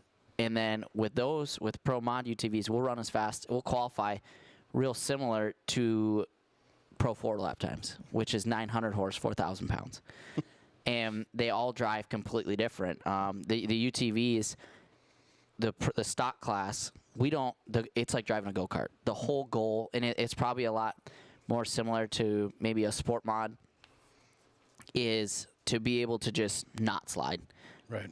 To have a real wide entry, be able to almost do like the slider line, right? Well, I guess the slider line's coming in on the bottom and floating out on the exit, but we like to come in, basically make every turn a big arc because we don't have any power. We need momentum. But if you have a car that don't turn, it's really, really hard to do that. And that's usually where you get beat, is you'll come into the turn, you'll try to drive it as hard into the turn as the guy in front of you or next to you that you're racing, and their car turns in and you push, and then you end up getting passed by the next guy. So that was always my thing, and I think part of that was I ran Brian Joske's mod, and he had brake floaters or whatever, all four corners, and this fucking thing did not turn. I tried everything to the point where I finally just spun it out. Like, I think it was at, was it Seymour? It wasn't the big track. Was Sean was the big track? Seymour or 141, I think. No, 141 I did all right. But Spooner? What? Spooners? No, it was Spooner. I know it was Seymour. It was Seymour. Yeah, and he just kept telling me that I needed to drive it harder, drive it better. I wasn't driving it right. And then 2 weeks later, he went and drove it and was like, "This thing's a piece of shit." And I was like, "Dude, you're telling me?" Like, I've driven Johnny Holter's Sport Mod, which was a Razor, and then I ran an IMCA stock car of they're out of Gillette, John Kershane. I ran, that's who I drive Sniper for. Those okay. Yep. I ran his car a couple times. That's who I ran Oshkosh and stuff with, and I've never had a problem. Didn't have a problem with steering him in. Didn't have a problem rotating, nothing other than in this fucking mod. And I've never hated something that pushed and was so tight coming in the turn as bad as I hated that thing.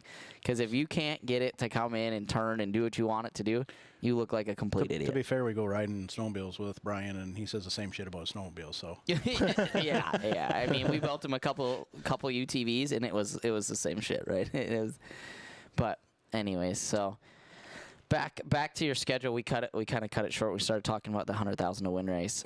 What's on the agenda for this year? Yeah, we got some big races coming up. We got the 100 grand to win. What else we got? I was just telling Drew over break. We have a race in New Mexico coming up the last week in February. We have a race in Oklahoma coming up the third week of March. Around home here, 141's got their stock car show. I think they did something different with the pay this year. I'm not 100% sure if they cut it into 2 days or what exactly they did, but there's something different about that. But it's still going to be one of their big shows again. What else? We go to Super Nationals. Where is Super Nationals at the same track every year? Yeah, always at Boone. Always at Boone. Yep. They own that event. Yeah. Okay. It's kind of like Crandon for you guys. Yeah, I mean, yeah. really. Yeah. What do you think? Do you pay attention to any of like the super late models or anything like that? Obviously, being a late model guy, what do you think drives tracks to get the payouts they do? I mean, most people don't realize. For one, a stock car race, you go to 141, you buy a pit pass. You're a driver. Right. You can drive any car. The same ticket that you pay, the $30 you pay to get in the pit, is the same. You don't need to buy nothing more to get in the car and go race. You gotta be a license. Yeah, that license. Bullshit. Right. Oh, here we go. Oh, damn. Oh, Can you cut that? I wasn't licensed anywhere. I just showed up and raced. Just say, damn, can we get Tito on one? Yeah. So you got a car for sale? Hey, Needs some all. where's Jared Jaden? Jared Jaden, we said we were gonna buy a 4-banger, and we were gonna buy 2 4-bangers and just go out there on our weekends off and fucking just bash each other. We could for surely stuff you through the window. Like, it might be hard. Otherwise, windshield, bro. But just think of that left side weight. That thing's going to be stuck. Elite. Turn left and hit Elite. the gas button. That's I'm a feather it. Wap, wap, wap, wap, wap, wap. You know what I mean? Anyways, what do you think drives the payouts that they get? You know, there's a lot of advertising, I'm sure, that goes in, is involved with, trying to draw that in. Obviously, the back gate brings more. The pit passes are higher. And that's all part of it. These 100,000 races, unfortunately, that gets tough too because they're charging you a nice big entry fee. They charge you for parking, they charge you for ATVs, they charge you for anything and everything that you can possibly imagine. So it's all about. I get charged for everything. Well, I'm sure it is, but it's the same deal. It's the same deal. What does it cost? I guess on the same note of that, what is it? So to go to a big like the 100,000 race or Super Nationals, what does it cost to enter one class? So like the 100,000 deal, I think it's a $600 entry fee. And you race for a week? 2 nights, 3 nights? It's only 2 nights this year. 2 nights. So it's $600. What do you pay? You pay to park? Then you got to pay to park. You got to pay your pit passes. You got to pay for. What do you think it ATV. costs? You take one car there, right? Yeah. And what, 2, 3 crew people? Yeah. What do you think it costs you on a weekend to go? To go to it, and then plus fuel and everything else. It's a couple grand. You're gonna spend a couple grand. But okay. You take your chance that you're gonna. And how run well? And do they pay back really well? It pay pretty did. far. Yeah, it did pay back pretty well. I want to say it was. I thought it went 100 to 25. And I think it was $2,000 to start. It wasn't terrible. $2,000 to start the feature. Yeah. How many cars are in the feature? What was it? 30. 30. 33 maybe. And then for the B finals, is there any payout in any of those? I was definitely one of them cars, and I didn't get much. Kind of $200 maybe. It wasn't much. And then does a track championship around here, does it pay? Not really. You get your jacket and your plaque, and they send you a couple $100 for point fun, and that's your deal. That's about it. And then go ahead. You get a jacket? Yeah. Yeah, and you get a jacket and a plaque, and a little bonus check. Did you get a jacket, CJ? Do you get a cool ceremony, like a banquet? Yeah. Do you guys get a banquet? Each track has their own banquet, so typically, it's pretty cool. And over the years with all the stuff we did with IMCA has a national banquet, which I'm sure you guys have. No. No? We don't get a banquet. No, that's why we're asking. That's why we're asking. Okay. We're just You didn't get a banquet? We don't get a banquet. Well, I feel like this is probably sufficient. Let's get a DJ in here and let's do it up. I know one. Do you? Dale. DJ Dale. That was so blunt. Dude, that guy was ass. Anyways, I apologize. We know a So DJ from Indy. Remember that? Remember our Uber driver? Oh yeah, our Uber driver in Indy. We went to PRI. Did you go to PRI? Not this year. Not this year. So that's one of our things that we kind of like to do is just a lot of the people watching are solely short course people. Is kind of our base. We've been trying to make it more broad, get more different disciplines. That's our goal, is get more disciplines of racing on here. And we like to kind of go through like the ins and outs of racing. You know what I mean? Of every industry, no matter whether you're racing pavement, whether you're racing dirt, or you're racing this, or you're racing that. Kind of what it costs to do it. Not necessarily what it costs to do it, but obviously as racers, we bitch all the time that we get charged to do everything. I mean, it's $600 for us to park one rig at any event you go to. That's every single weekend. Wow. Jesus. And I think it's $1,200 for me to $1,200 or something to run Pro 4 for the weekend, or $1,600. It's like $800 a day or $600 a day. It's like $900 for 2 classes a weekend for UTVs, and then you get your driver band free, but you got to pay for every crewman band. So you got to pay to get in the gate, you got to pay to enter, you got to pay to have a membership of the series, you got to pay to have insurance of the series, and then you got to pay to park once you get there to be the circus. Remember when I said before I always wanted to do it, but it wasn't in the cards? Yeah. You just explained to me why it's never been in the cards. Yeah, no, 100%. But it's a lot like, I guess probably like your guys' big show races, right? It sounds very similar. They're paying their way the whole way across the board. But I forgot what we were talking about before that. Tito, somebody is ripping on you. When aren't they ripping on me? Oh, that's Ryan. He said if Tito puts in half the amount of effort he puts into failed sports teams into finding the perfect pit lizard, ...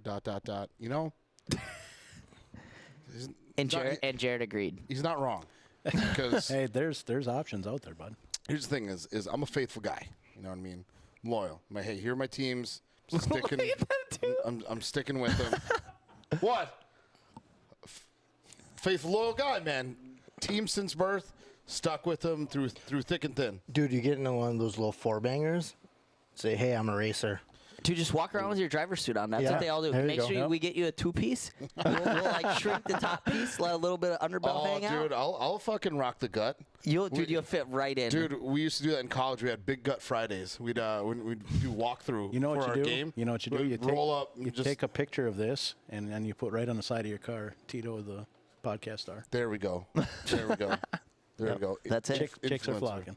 Chicks are flocking. Pit lizard pimping. Dude, all I'm saying is, man, I like big thighs. Now I'm drinking. You know what I mean? Like, dude, I want to use them bad boys as earmuffs. You know what I mean? It's a little cold out there. Yeah, so it is. I'll drown in it. So a question I get asked all the time, I'm going to ask you, Jared, is what keeps you motivated to race? Obviously, you've been racing for a long time. Very successful. Drew sent us a ton of your stats and everything you got going. What keeps you moving forward? What keeps you wanting to race? What keeps the door open? Honestly, the fun we have. If it wasn't for the bullshit at the end of the night and the drinking and the talking shit, I would have quit years ago. Honestly, it's a lot of work, but we still enjoy it. But shop time is still part of what makes it fun, and having some beers during the week at the shop, and if it weren't for any of that, I mean, there was a couple years there where I had no help, and it was getting tough, and I was almost done. I mean, keeping good guys around, having some fun with it, and honestly, do I have to win all the time? No, I've done a lot over the years. It's not that big a thing to me anymore. That's why, honestly, I really enjoy the stock car deal. I enjoy the research and the development part and trying to, make these things better, and just feels good to be just part of something. It's been a lot of fun. I've enjoyed it. Has your driving style changed from when you started racing to where you're at now? Oh, absolutely. Yeah, it's like I said earlier. I mean, I probably one of them ones that was known as one of the wild ones or whatever. The bang the cushion all the time, and I've developed into a more patient and slower driver, so I can do the dry slick stuff much better than I ever did years ago. But yeah, it's that's all part of finding that setup, and also putting it together with your driving style too. So it's been a neat ride. I've enjoyed it. I guess your driving style now, is it coming with experience to obviously going in and learning on what's worked before and what hasn't? And the reason I ask this is I'm wondering, is your driving style similar to CJ's, where it's kind of boring, but it gets the job done? Yeah, I don't know. There's That was another one of those questions that was really hard to listen to for the first 20 seconds of it. Because that's what I wanted to get. It's the point I wanted to get across. I just had to. I couldn't quite Why get it there. didn't you just start off He with? does the whole circle. I was why trying didn't you to just start off you with got, like, you got to hey, paint the picture. You got to give are us you some a boring context. driver but you win races? Why didn't you just start off with that? tell he's a native. but that's mean, That's how man. you You know what I know mean? he's I'm trying That's to how give you you. know I'm he's trying to native? give Yeah, you your 'cause he credit just elongates because the obviously story. you are an accomplished driver. So then I want to know about your driving styles and is it similar to his? He's where never he been just. to Crandon. He probably doesn't know how to drive. Oh man, I've watched some videos. Do you know how hard it is for us to make Lyle make him look cool? Hey, everybody's got to be good at their job. Wow. And then everyone else is chaos. Like, damn, that's how he should be driving. Right. But no, he's super efficient. So are you kind of in the same boat as far as that goes? I've definitely changed a lot through the years. Like I said, it was much more exciting years ago, but I feel like I can still dial that up too. I don't feel like I'm boring now by any means, but it depends what the track needs and track wants. And, if the track's heavy and you can really get after it, well, then, I don't know. I'm one of them guys that likes the right side passing me up. I mean, it's a good time. Yeah, when there's bite, get after it. Right. That's when it's fun. Right. What's left on the bucket list, do you think? Is there anything? I don't know. Have you felt? I mean, obviously, there's always something that You asked me if I could do drive better. that Pro 4 wide open in the turn 1 at Crandon. Let's get at it. Yeah, but that wasn't on the bucket list when you walked in. So, is there anything like that you could see in the next 2 years, 3 years, that is something that whether win, lose, draw, like something that you want to attend or something that you want to be a part of? Obviously, winning Super Nationals, winning like the 100,000 to win race would be super cool. Yeah, But some of them races would be cool to win. It's hard to say if opportunities present. Perhaps. I'm not into looking to spend a bottle of money to go into a new adventure or anything like that. I'm looking to scale back what I actually do now. yeah, But yeah, if an opportunity came about to drive this or that, I mean, I'm always open to options. But yeah, otherwise, just try to win some of these big races. It's Super Nationals is a big one. That one got away from me a couple of years ago. We actually had that thing won up until a couple laps from the end, and that was a heartbreaker. That one still stings, but yeah. it is what it is. A couple guys are asking if we're ever going to get an asphalt guy. So I have done 10 races in asphalt. Yeah, we got Jeb Bootle. Exactly. We got Jeb Bootle. Next He's- question. Next question. They said Ty Majeski, which he's a truck champ, right? Xfinity champ, truck champ. He might be getting. Oh, he yeah, might be getting a little I big think to so. try to He- get in your basement. He might be pretty tough. But his dad owns Ken's, one of the Ken's, or was part owner of one of them. So we have a guy lined up to come run the asphalt with us. What about like Parker Retzlaff? Yeah, for sure. He's from Rhinelander. He's from Rhinelander. We could for surely, and I don't know what he does anymore. I know he used to run some of them little like WIR snowmobile truck things with no suspension, and then he got a bigger truck. And now He was in the NASCAR, the NASCAR and Xfinity series, the same thing. yeah, well, that's a part of it. Well, NASCAR is Cup, Xfinity, and truck. And I think he was in truck for a little while No, there. he was doing cars this year. Cars. Well, there are super late models that look kind of the similar. Yeah. But anyways, Grace, you smell nice. Thank you. Is it some Thank you. baby Yeah, fresh? first time you fucking ever said pellets that you're to me. using there? First time you ever said that to he me. probably Thank you. brought his own wipes with him, Yeah. just in case he could dab the tip when he was done. And That smell was nice. that's the Versace. It's probably he's probably a dude wiper. I could see him. You ever find any dude wipes around in your trailer? They're probably No. Drews or baby wipes for surely Drews. The one time I could have used those was at Beaver Dam. We didn't tell that story in Beaver Dam. No, we got a buddy that used to run at Beaver Dam on the pavement, that switched to dirt modifieds now. But we're gonna get him on here After KOH. We got to figure out what we're doing for KOH. It's going to be a little difficult, but we're trying, right, boys? Yeah. Right? Is that the goal? We got a good question there. If you want to read that off. Go ahead. Mr. Greaves? You read it. Okay. So I was what looking for this. CJ would read is Jared. I wouldn't read. Any bad wrecks, incidents through the years that made you almost retire from racing? No, never that bad that I would have considered quitting. There was this one time I got rear-ended. I was stopped dead on the front stretch at Luxembourg, and I heard this car coming, I swear, from a half a lap back, and hit me square in the ass. And I got a concussion, I ain't gonna lie, but at no point did I feel like I wanted to quit. It kind of did me a favor because it helped us retire that car that was nothing but a piece of shit Piece for of the whole junk year. anyways. Yeah, it was nice to see that one go away. Dug the old one out of the weeds and went out and made Super Nationals with it next week. It was pretty awesome. So, what's the wildest thing you've seen at a race? You too, Drew. Oh. Like on or off the track? The wildest thing was, I think not last year, the year before, when you blew up that motor in the stock car, and you came in and I come to the window net, and he drives it in the pit lane. All I saw was smoke, and he's like, "I think we blew up the motor." Like, what do you mean? He's like, he shut it off. The car was still running, and there was a hole in the side of the oil pan. oil. I don't know how Yeah. this thing was running. There was no more oil left. Yeah. He shuts it off. I mean, that was the wildest thing, like, whatever, but I don't know. A lot of the wrecks that I've seen that were wild are always at Shawano. Yeah, Shawano's always got bad ones. Yeah. I was in a real bad one at Shawano once here too.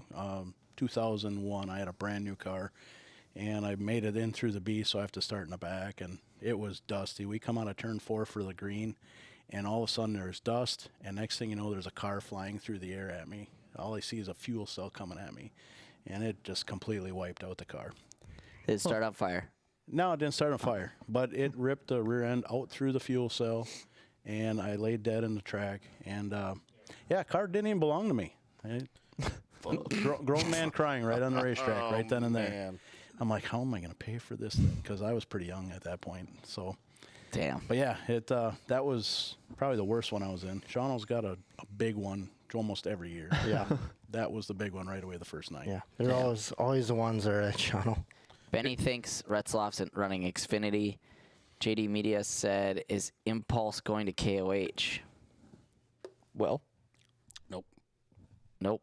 Will Tito cry about sports anymore in 2025? Absolutely. We're going to start all over. What kind of question? Yeah. What kind of question is that? Do you think... New Year, same Tito. Jared, you can do... the guy asking it doesn't have any sports teams that he likes. 9 hot dogs. Is it 9 hot dogs, 9 beers, and 9 innings? Does the highbrow thing where because he doesn't like any sports, he makes fun of other people who do. So. Just a weird... Shawano is known for Rex. That's what they said. What was the baseball... Yeah, you think you can do that? 999. The baseball thing. 9 dogs, 9 beers in 9 innings. I mean, I know I'm in fine physical shape and everything, but I don't know that I'm going to take that on. That's a little above my pay grade, I think. I mean, I would tell you. So we started off pretty strong. We were all trying to do it, and these weren't your average Oscar Mayer fucking microwave dog. They're big ones, huh? Oh man, they were like like brat size hot dogs, and we're like, God. You ever see like a bubbler can? Oh, right. Yeah. So imagine that. So the dog with the bun, it was about the size of a bubbler can. Dude, it was rough. It was rough. And so you got to put one away in an inning, huh? Well, you can do it however you want. You could do 2. You could do 2 or 3 in the first inning. It was just by the end, it was 9 dogs, 9 beers, 9 innings. I feel you'd have to pace. And 1 beer, 1 dog an inning. Oh, dude, it was so disgusting. Man, I'm already by hurt the end. just- I'm hurt just We hearing tried that. it. We all Like- gave up, and Tito was Like the committed. beer, You have to like, like no stop eating problem. for 2 days to be able to eat all that. What did we do? By the end, we let you throw the bun out. I don't know. They were Yeah, soggy. There was shit all over his face. He was fucking hammered. we were yelling at the baseball Please tell me people. you're like a half a dog short. I was a half a beer short. Half a beer. Half a beer Well, short. and what happened? They cut the inning short. Yeah, so it was one of those where it's because it was a home game and they were winning. They won in 8.5, and I had about like that much left of a drink. Oh boy! So if they had done that other half inning, I probably would have made it. But regardless, at the end of the day, it's the end of the game. Did you win? You're into the 9th inning regardless. Did you win a T-shirt and a spot on the wall? No, he didn't. He didn't finish. No, I didn't. I lost, bro. I know, but was Loser. that... Did anybody was that, win? Yeah. All that work for nothing. Did you do it? Doing it. Yeah, I made like 4 hot dogs. So you lost too. It wasn't about anything. No, yeah, it's all straight pride. Oh, okay. You the guys concession stand won. I mean, you fuckers are sick. You fuckers are sick. Well, man. what was the taco? What was the taco challenge? The golf taco challenge. So we did 50 tacos, 4 guys, scramble, and we had to be 5 under through 9 holes and finish the 50 tacos. So you had to split 50 tacos between 4 guys. Well, we couldn't do 5 under if we were sober. Yeah, that's the problem. After hole 2, you're out. Yeah. I'm out. For hole 1. Tito, how many times do you think the Brewers are going to get beat by the Cubs this year? 12 and a The half. Brewers are going to beat the Cubs this year. You know, unfortunately, I think the Brewers are going to get the better of the Cubs more times than not this year.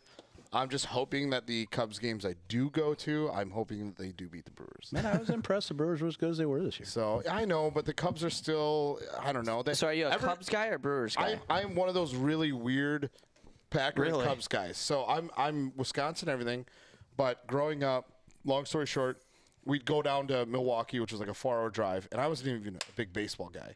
And they'd lose every time. So I just wasn't even into baseball. So you became a Cubs fan? So my mom got a job at the school, and she would be home in the summertime. And for me as a kid, I'd like to go up, watch TV with my mom, and she'd be watching baseball.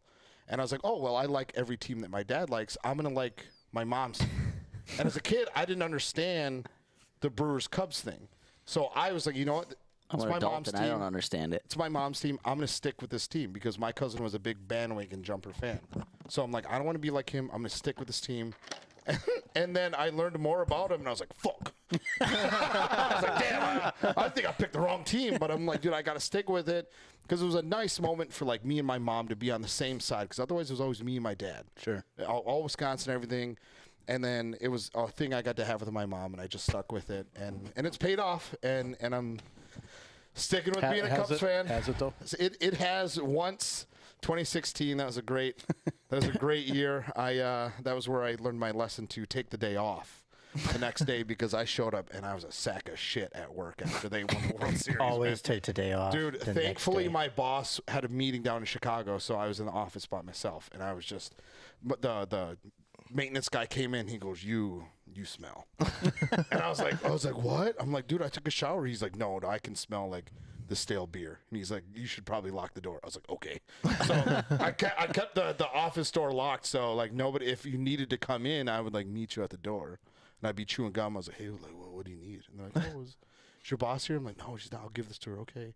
But yeah, I guess the office smelled like beer. I think that was me on Sunday. That's why I chose not to leave the house. Hey, I don't blame you. I don't blame you. What are you sports fandom then?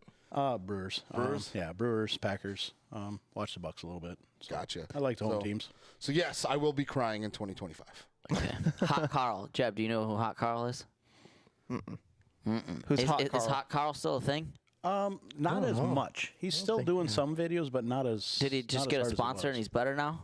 I have no idea. Hot Carl? I think he made enough money making his videos to buy a shitty one, and now he's happy. Hot Carl chassis. He makes his own chassis?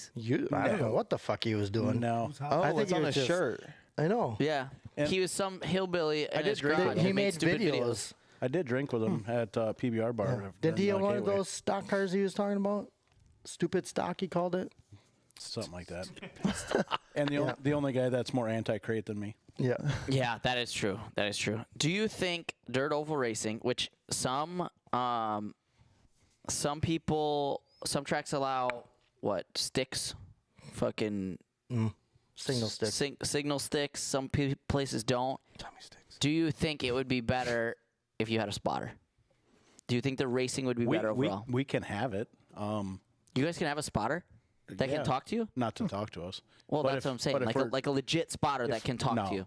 You think the racing would be better? Like, we have spotters. It's more for safety, but I think it'll make it worse because then you're going to be having the guys that are going to be blocking and whatnot. So I'm sure that happens in your world. But, yeah, that kind of helps prevent that in our world. With us, though, it's typically guys just signaling your crew guys high, low, got room, whatever it might be. Very Right. basic. Which is basically what We can have what sticks, we do. though. Yeah. You guys don't have receivers We do. for Yeah. safety? We do. But it goes through. Well, you have it. They talk over your spotter. Okay. But our spotter is more or less kind of. Well, unless it's Tito, he ain't doing shit. God damn it, man! I don't feel like it's for safety. I tried to just keep it to It myself. I is. looked at Bootle. He was looking at me. I was like, okay, I'm just gonna keep looking forward. And then he fucking. Because a lot of the times, the spot or the receiver is just telling you kind of like what's happening, and then your spotter is looking at the situation and telling you where to go, more or less, right? Okay. Like so.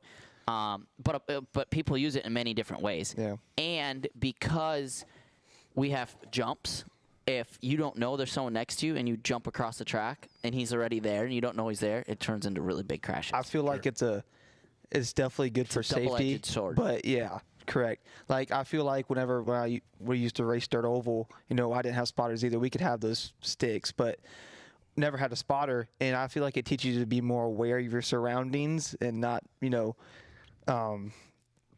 you kind of know more what's going on around your car. But now with spotters, we didn't really got to know where that guy's at. The spotter's going to tell us. So it creates that awareness of where you're at, where the others are at, and stuff like that.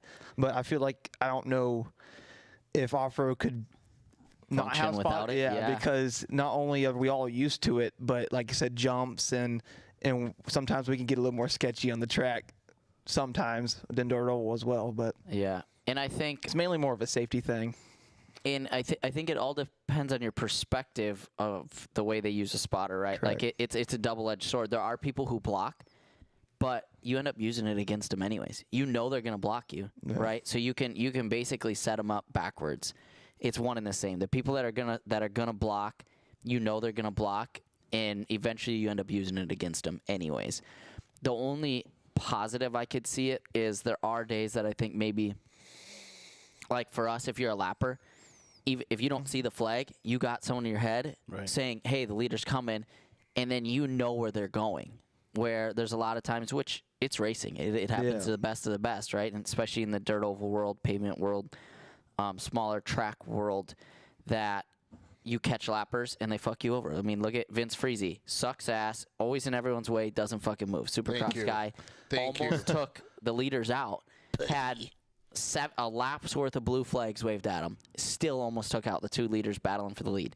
We've seen it how many times at 141 a leader or a lapper fuck up the leader, which they have a race receiver, but at the same time that guy's got a lot. The spotter or the flagger's got a lot going on, or whoever's doing it, and maybe they don't always do as good of a job. But that's where it becomes really nice for us is when you're clear, when you're not clear. It avoids a lot of the crashes where there's that person at your quarter panel and you can't see them and you think you're clear and you're not.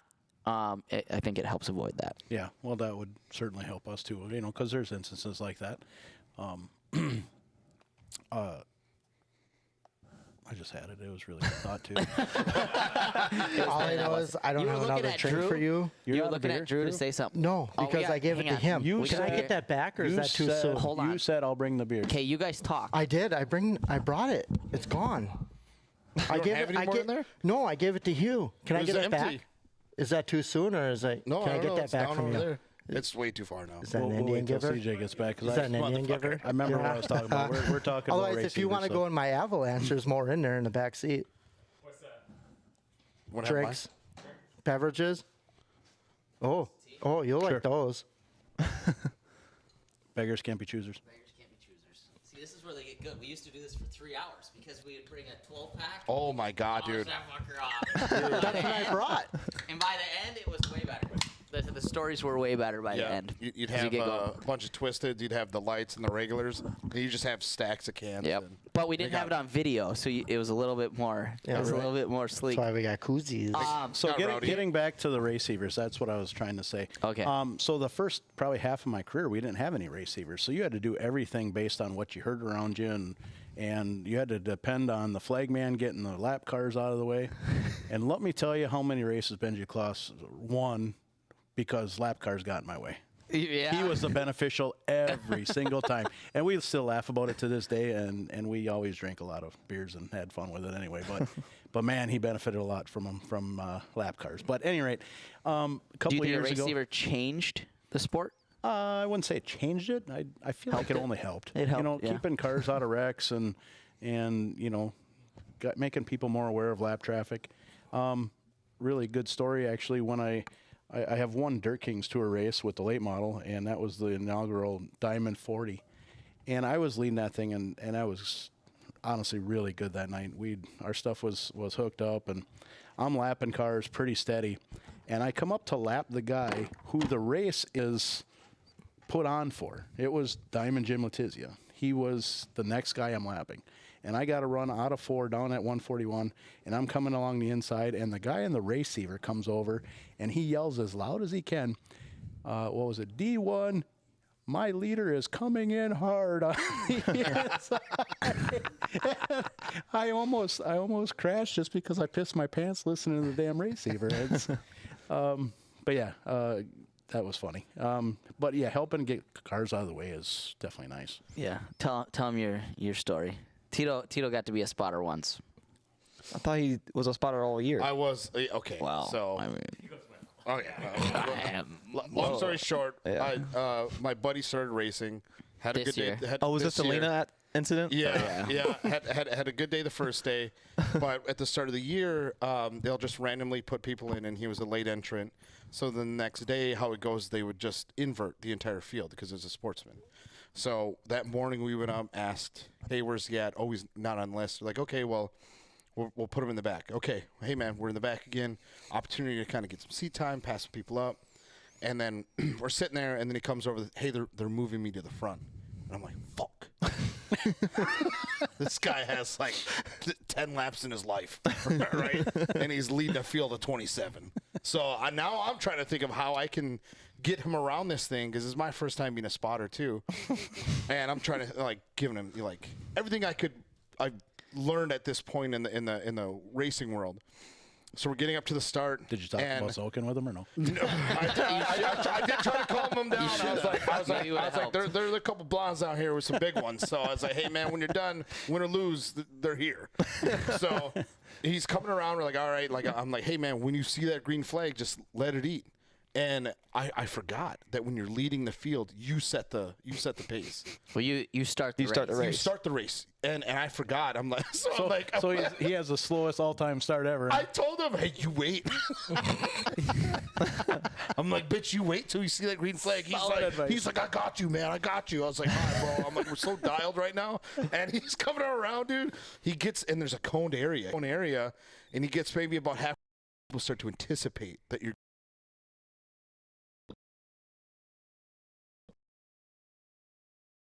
So the flag guy sees this, and he throws the green flag. Well, then he goes, right? I'm like, all right, hey, man, going. And he comes across. I see out of the corner of my eye, just shit moving really fast. Man. In this, right? So I'm here, and I'm like, all right, hey, man, watch on your outside. And I'm like, I got to see what all this commotion is. And I turn and I look, and I just see cars. Piled up, dude. I'm seeing roof numbers, man. A guy climbing on the fence. This is in the back? Dude, yeah. On the K-rail. Dude, Lena second day. Lena second Sunday. day. Dude, there's one that's on the K-rail, man. I'm seeing numbers. I'm like, stacked up. Fuck, bro, dude, stacked. People twisting around. At any time, you're like, I caused that. Oh, dude, I looked. I'm like, oh, fuck. And I looked back at JQ. I was like, all right, man, on your outside. You're good. Because I'm like, I gotta worry about this guy. Clear in the rear. But immediately, I took my finger off it. I was like, oh, I'm in so much trouble, man. And then, I get back on, and I'm trying to give him advice. And, sure shit, there's, flags. You know what I mean? They're like, hey, man, we're going to restart this thing. And I hear, through, outside, I just hear, Tito, really loud. I was like, On a spotter stand? Could you feel all the eyeballs just looking at you? I heard it, and I turned and I looked down, and the race director, he goes, come here. And I'm like, I'm coming. So I walked down by him, and he's like, I'm like, and he goes like this. He's like, can you hear me? I'm like, no. I'm like, oh, fuck. So then he's like, hey, 34, can you hear me? And he goes, hey, tell your driver to go to the back. So I said, hey, man, you got to go to the back. He goes, what the fuck for?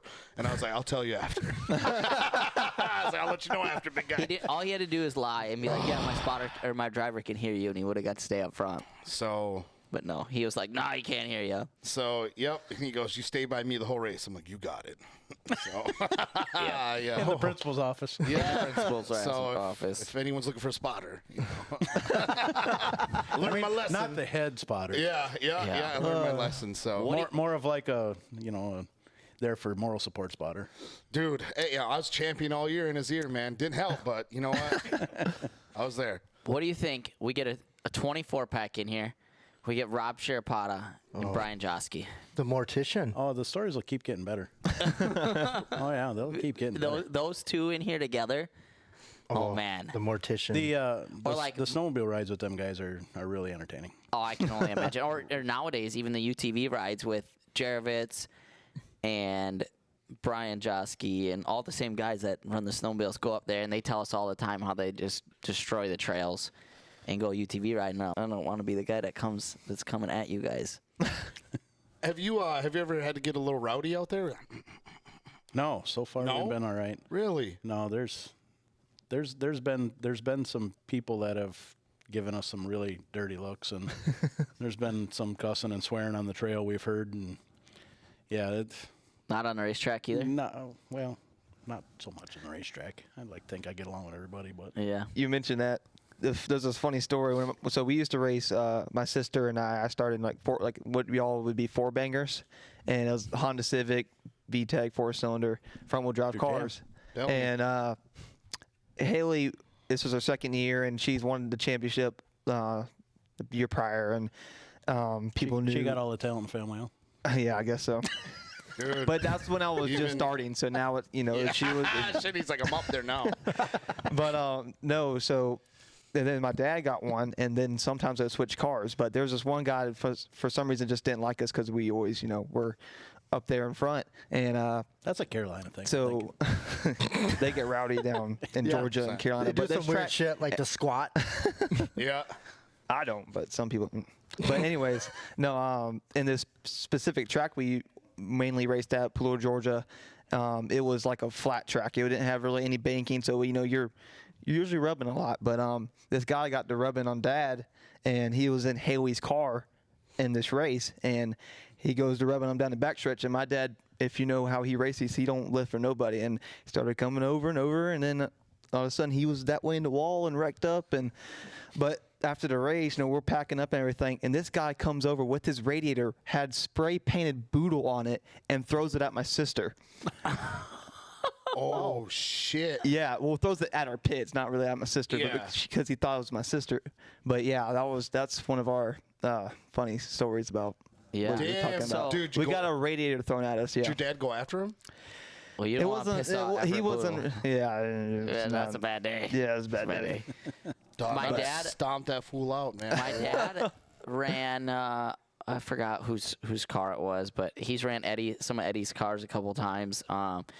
Couple different dirt track cars, and got into rubbing with somebody at one of the races, and his crew chief brought a jack handle over and smashed the hood of the car he was driving. It wasn't even his. My dad pulled off the track down pit lane after the race was over, and the guy stood in front of him, and so my dad stopped, and he pulls out a jack handle from behind him and starts smashing the hood of his car. Oh my God. That would be my biggest gripe. I can't even say a lot because my dad's called the Slugger for a reason. See, that's why you don't get picked on. Yeah, and we tried so hard.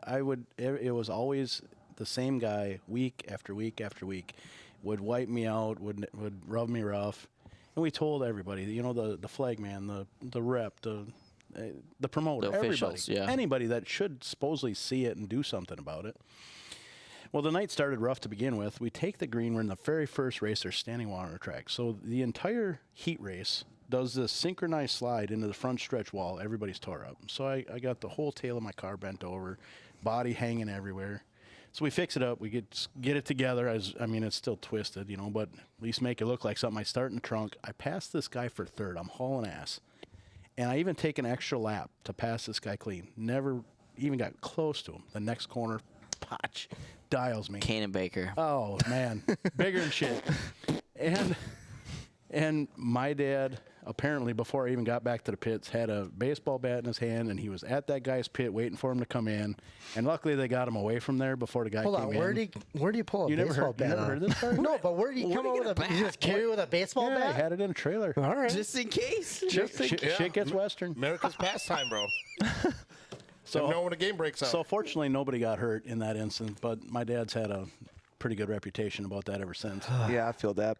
One time after Jeff the Bootle's dad, right there. For yeah, sure. I was leading the race. This was when we were street stock, and there's this guy that always known for was just driving in the corner really deep and just railing you in the butt. And then he got me one good time, and I hit the wall and basically ended my night.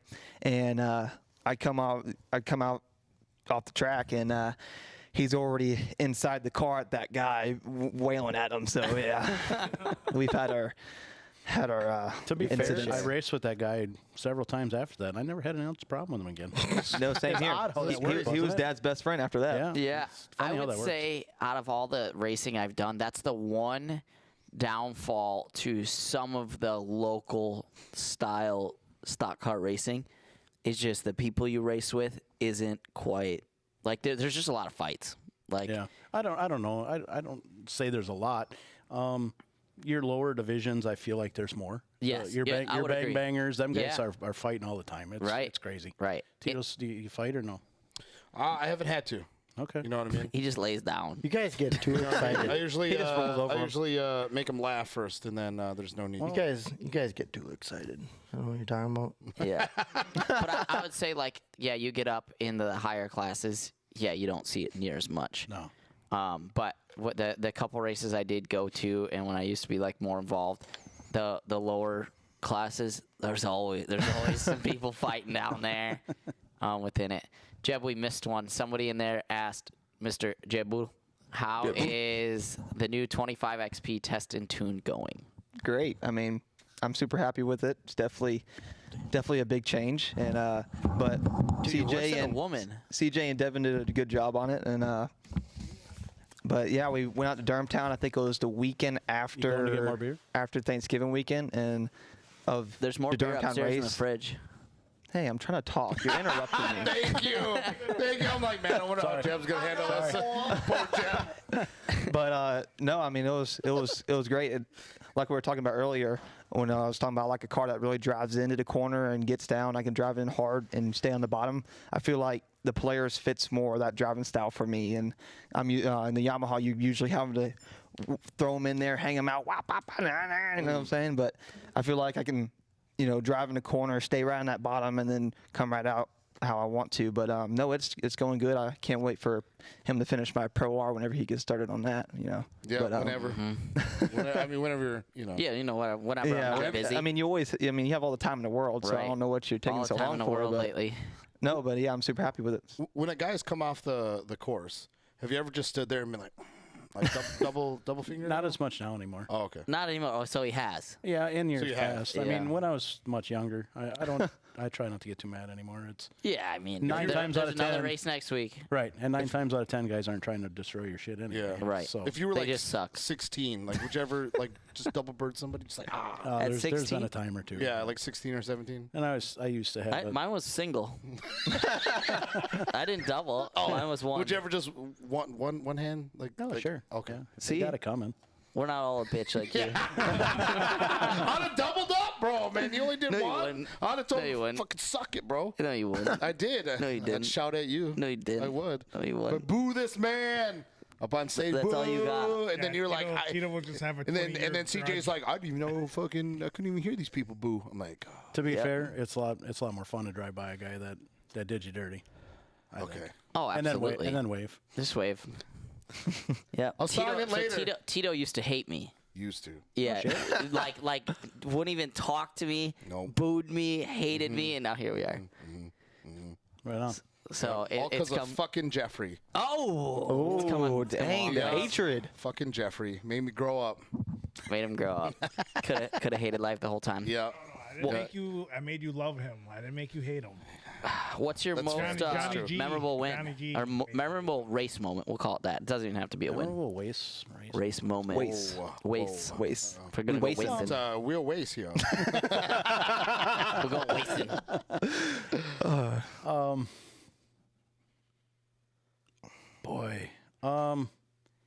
Winning my first track championship was pretty cool. It's like my third year in street stocks and won some races that year. We had a pretty good season, and at that time, my dad only won one track championship his whole career, and I thought that was like the coolest thing. I always looked up to my dad, and so this is when I'm relatively young in my racing career, and at that point, my dad had already basically told me I suck because he had a car and he let me try it out for a year at one track, and I wrecked a lot because I just wasn't too scared of it. And he built a car, and he's like, "Oh, you're on your own." So I'm like, "All right, Dad thinks I suck." So I was able to build a car and to build my own car and to go out and win a championship. I thought that was really cool. Yeah, absolutely. It is. As a whole, usually, I think it changes your aspect, right? Yeah. The way you look at it when you put in the time, the work, the effort to build a car, get it together, get it ready, do the setup, and then be able to prove that it's And man, winning he wouldn't help me either. My dad refused to help me when I built that car. I'm like, you already threw me out of your ride, and now you're not even giving me a hand building me one? I mean, what the fuck, Yeah. And he's like, no, you're going to learn how to do it yourself. Well. So I did. I mean, I learned how to do everything. I did all the welding. I did all the cutting. I mean, it's the way to do it. I was pretty impressed with it, honestly, when it was done. I thought it was kind of nice, And at that time, I had just gotten to know Sean Jervitz, and he had helped me out with a cage, and he had a bunch of other street stock parts laying around because he had graduated out of that class already at that time. And so, yeah, developed a lot of great relationships and did some cool stuff with it over the years. But that was the start of it. Okay. Hey, Drew's pulling through. Look at you. Yeah. We bring him for one thing, skunk piss. Skunk piss. I just got a message from my sister. What is that? Oh, that's the radiator. Yeah, you gotta share. She saved it. Damn. Oh boy. Do you have Jeffrey's phone number? I do not know if I do or not. So you I just don't think airdrop so. it. Chris, yeah, turn your airdrop on and just put it on the airdrop. All right. Open it up to everyone. Yeah, well, let it be to everybody. Open it up. Open it up. We just talked about Drew. You missed it. Yeah. Weird. Memorable moments, and then somebody else was picking on Drew in here. Really? I thought. Yeah. Yeah. Drew gets excited with toy cars. Don't be a dick. Eric Hill. Don't even know who it's. Yeah, it was Eric Hill? Hill. Yeah, it was Eric Hill. What does he know? That you get excited with toy cars. When does Tito After Hours start, John Holcher? Johnny Holcher. We got to keep them down to a minimum these days. Yeah. Yeah. We need a separate podcast just for Tito for. Is that what happens after it the just races needs are to be done, or like what? podcast after dark because Tito and I get into some stories around here that is. Yes, we do. That can get us in trouble. Yes. we have to be a little bit more proper these days. Yep. Unfortunately. Yep. So that's why the soaking is about as far as we get. Yeah. Yeah. Okay. We can only. That's like the perfect way to put it. That's like the perfect way to put it. We can only soak. What time is We it? can't. We can't actually get into it. What time is it? What time is it? What time is it? It Not is doing 9/11. it. Not doing it. Too soon, dude. Damn, bro. Too soon. What's wrong with you? I say 9/11 every time. 9/11. I ain't scared. Just Tito gets scared. I didn't realize it till I said it. I just thought y'all really needed the time. Hey, I know. So you just do it on there like 9/11. I celebrate 9/11 the right way. Do you have I can't any? figure out how to turn airdrop on. Do you have any for pre-race everybody. rituals, or are you superstitious? I'm an idiot. Just green. Just green. Green I had what? just green on a race car. You like green or no green? No, I'm one of them superstitious green guys. I had the story I told you earlier that I wiped out that brand new car on the front stretch of Toronto. That was a lot of green in that car.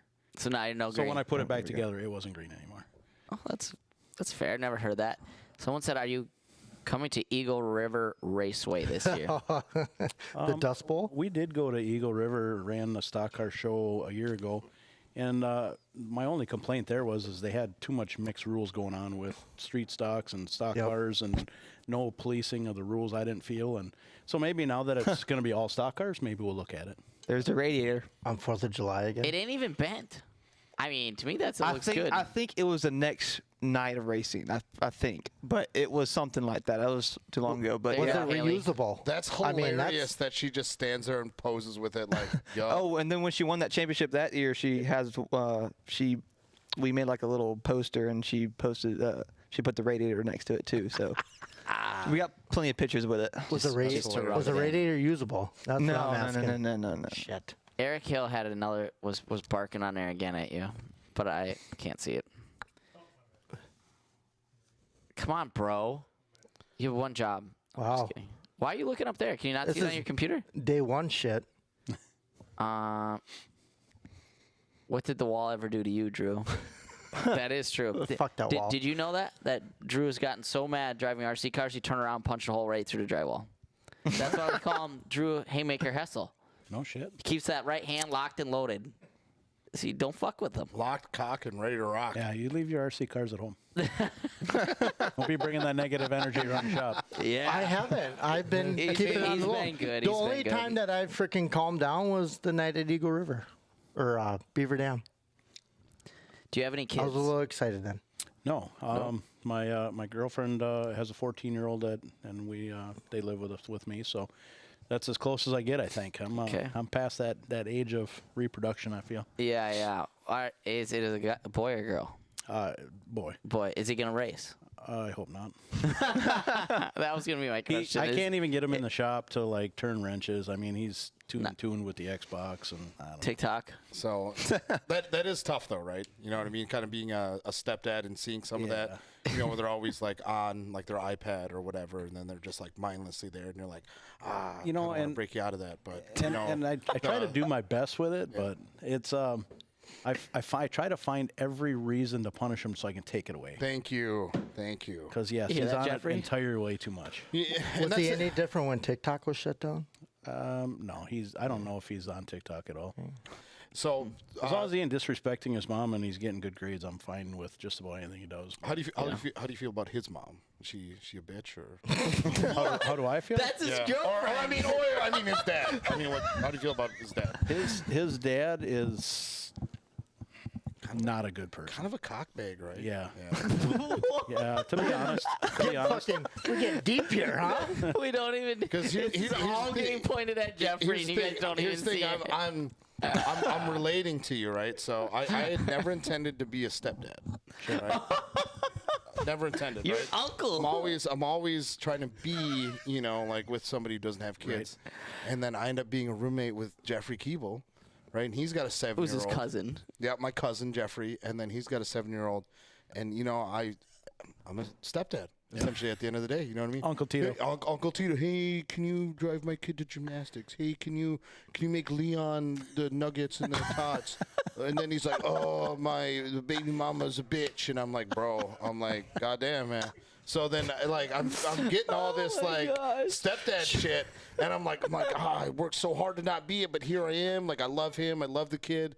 You know what I mean? Just think how well prepared in case that time ever happens. Oh, I know, dude. I'm be set, And Tito's bro. always firing blanks. Dude, just clips. But at the end of the day, I know how you feel. Tito over here like Dr. Stepdad, Phil. so I'm glad we could really get deep. That's where I feel like that was in this podcast. First time ever getting deep or what? Yeah. So it's cold outside. Without anybody pushing. It's cold outside. That's why I asked about like the parent then is normally then they're, you know, just terrible people. Yeah. You know what I mean? You know, the only thing that drives me crazy is when I see the kid act like his dad. And it's the worst, dude. Jesus. The absolute Wow, worst, what do you man. think of this? There's no word. I know when Jeffrey's kid acts like his mom, and I'm just like, stop. Like, my goodness. Just Drew, the are you worst. going to Eagle River Speedway this year? Someone said Drew in particular.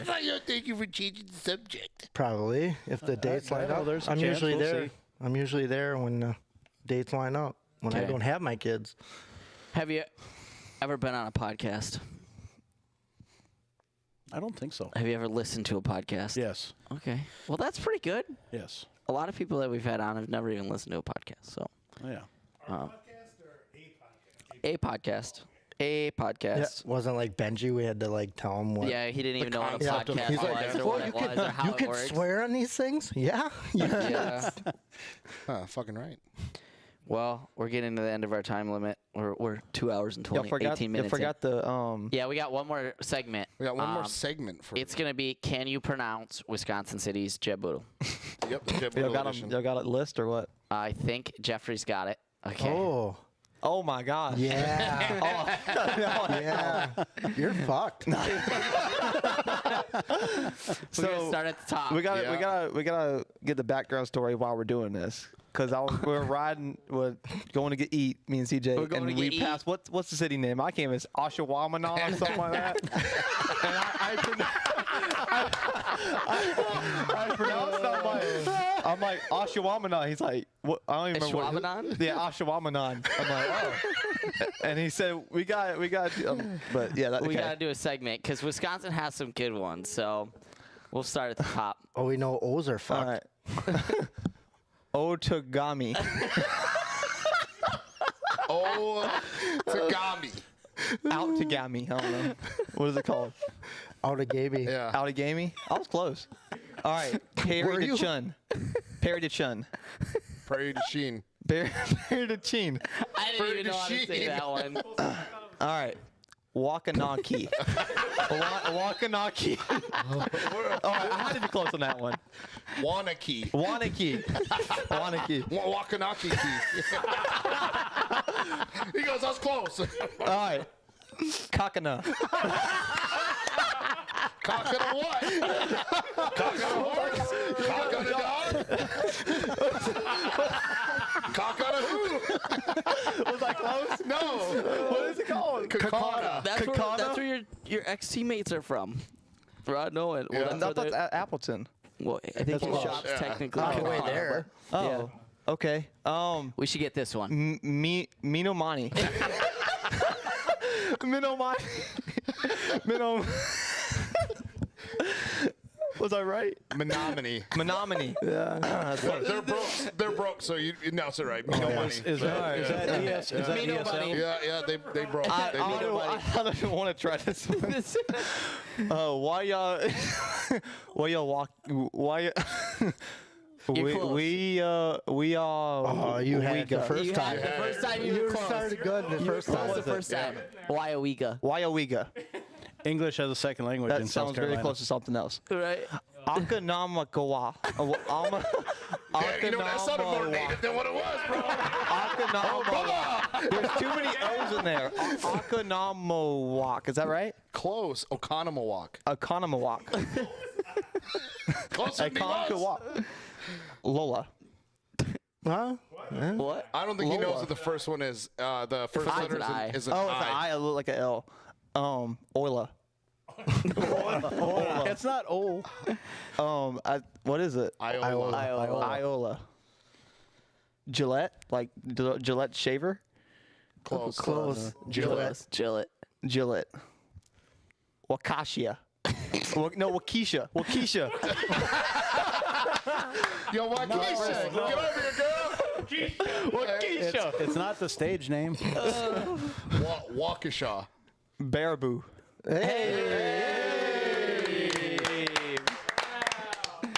Should we end it on win or should I keep knock out the going. last two? Keep Last going. two. I want to see the last one. I don't even know what the last one is. Manitowak. Well, that's Manitoba. close. That's close. That's close. Manitoba. You guys, Manitowoc. you guys fucked him on the last one. Yeah, right? Because no one else can fucking pronounce that. Can you, Jared? Do you know the last one? Don't say it. I want to try it. I don't know if is it working? Yeah, it's Yeah, working. it's sure Okay. working. All right. As we're all really loud, All right. it like makes it so that it's not really loud on other people's ears. When you're done, Genies Jared's and gonna try. Katomakalumpo. I just kind of threw one out. Nailed it. No. All right, we'll help you out. The G is like silent. Wait, Jared, do you know I it? don't even know what that helps. Yeah. Giannis and Tenta. I was close. Tentacapum. Yeah, if I don't have to do it Yeah. on the spot, I can do it. But Yep. I niece and to He just said and Yeah, he just said it. what was it? The first name. Did you just say The it? G is Giannis. silent. Giannis and to talk Mipo. You know, he had probably said it better than we do. Can y'all even say it? Antetokounmpo. Yeah. Antetokounmpo. Okay. Antetokounmpo. Yeah, it don't look like any of that shit. I hope y'all enjoyed. That was good. Wherever he's from is way worse than South Carolina. Laughing so I hope hard. y'all enjoyed the Jebediah. You guys missed what y'all calling it? You guys missed Waukesha too. Oh, that was good. You see, the way he clapped you see for himself. Croning up there?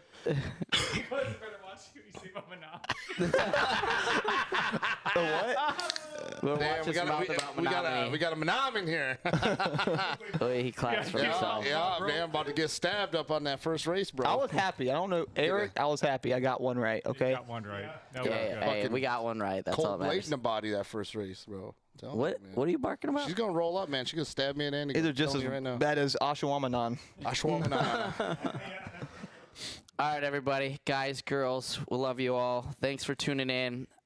This is the off-season show presented by Impulse Media. We'll be back maybe next week. I'll be in California. Jeb will be in California. I think the boys are going to try to come down here, and we're going to try to call in and sort it out. So we're going to try to do it anyways from King of the Hammers. And then if not, no, we're going to. There's not going to be an if not. So we got it sorted out. Thanks for tuning in. Jared, Drew, thanks for coming. Jeb Bootle. You're just Jeb Bootle. And we'll be back next week. Bye.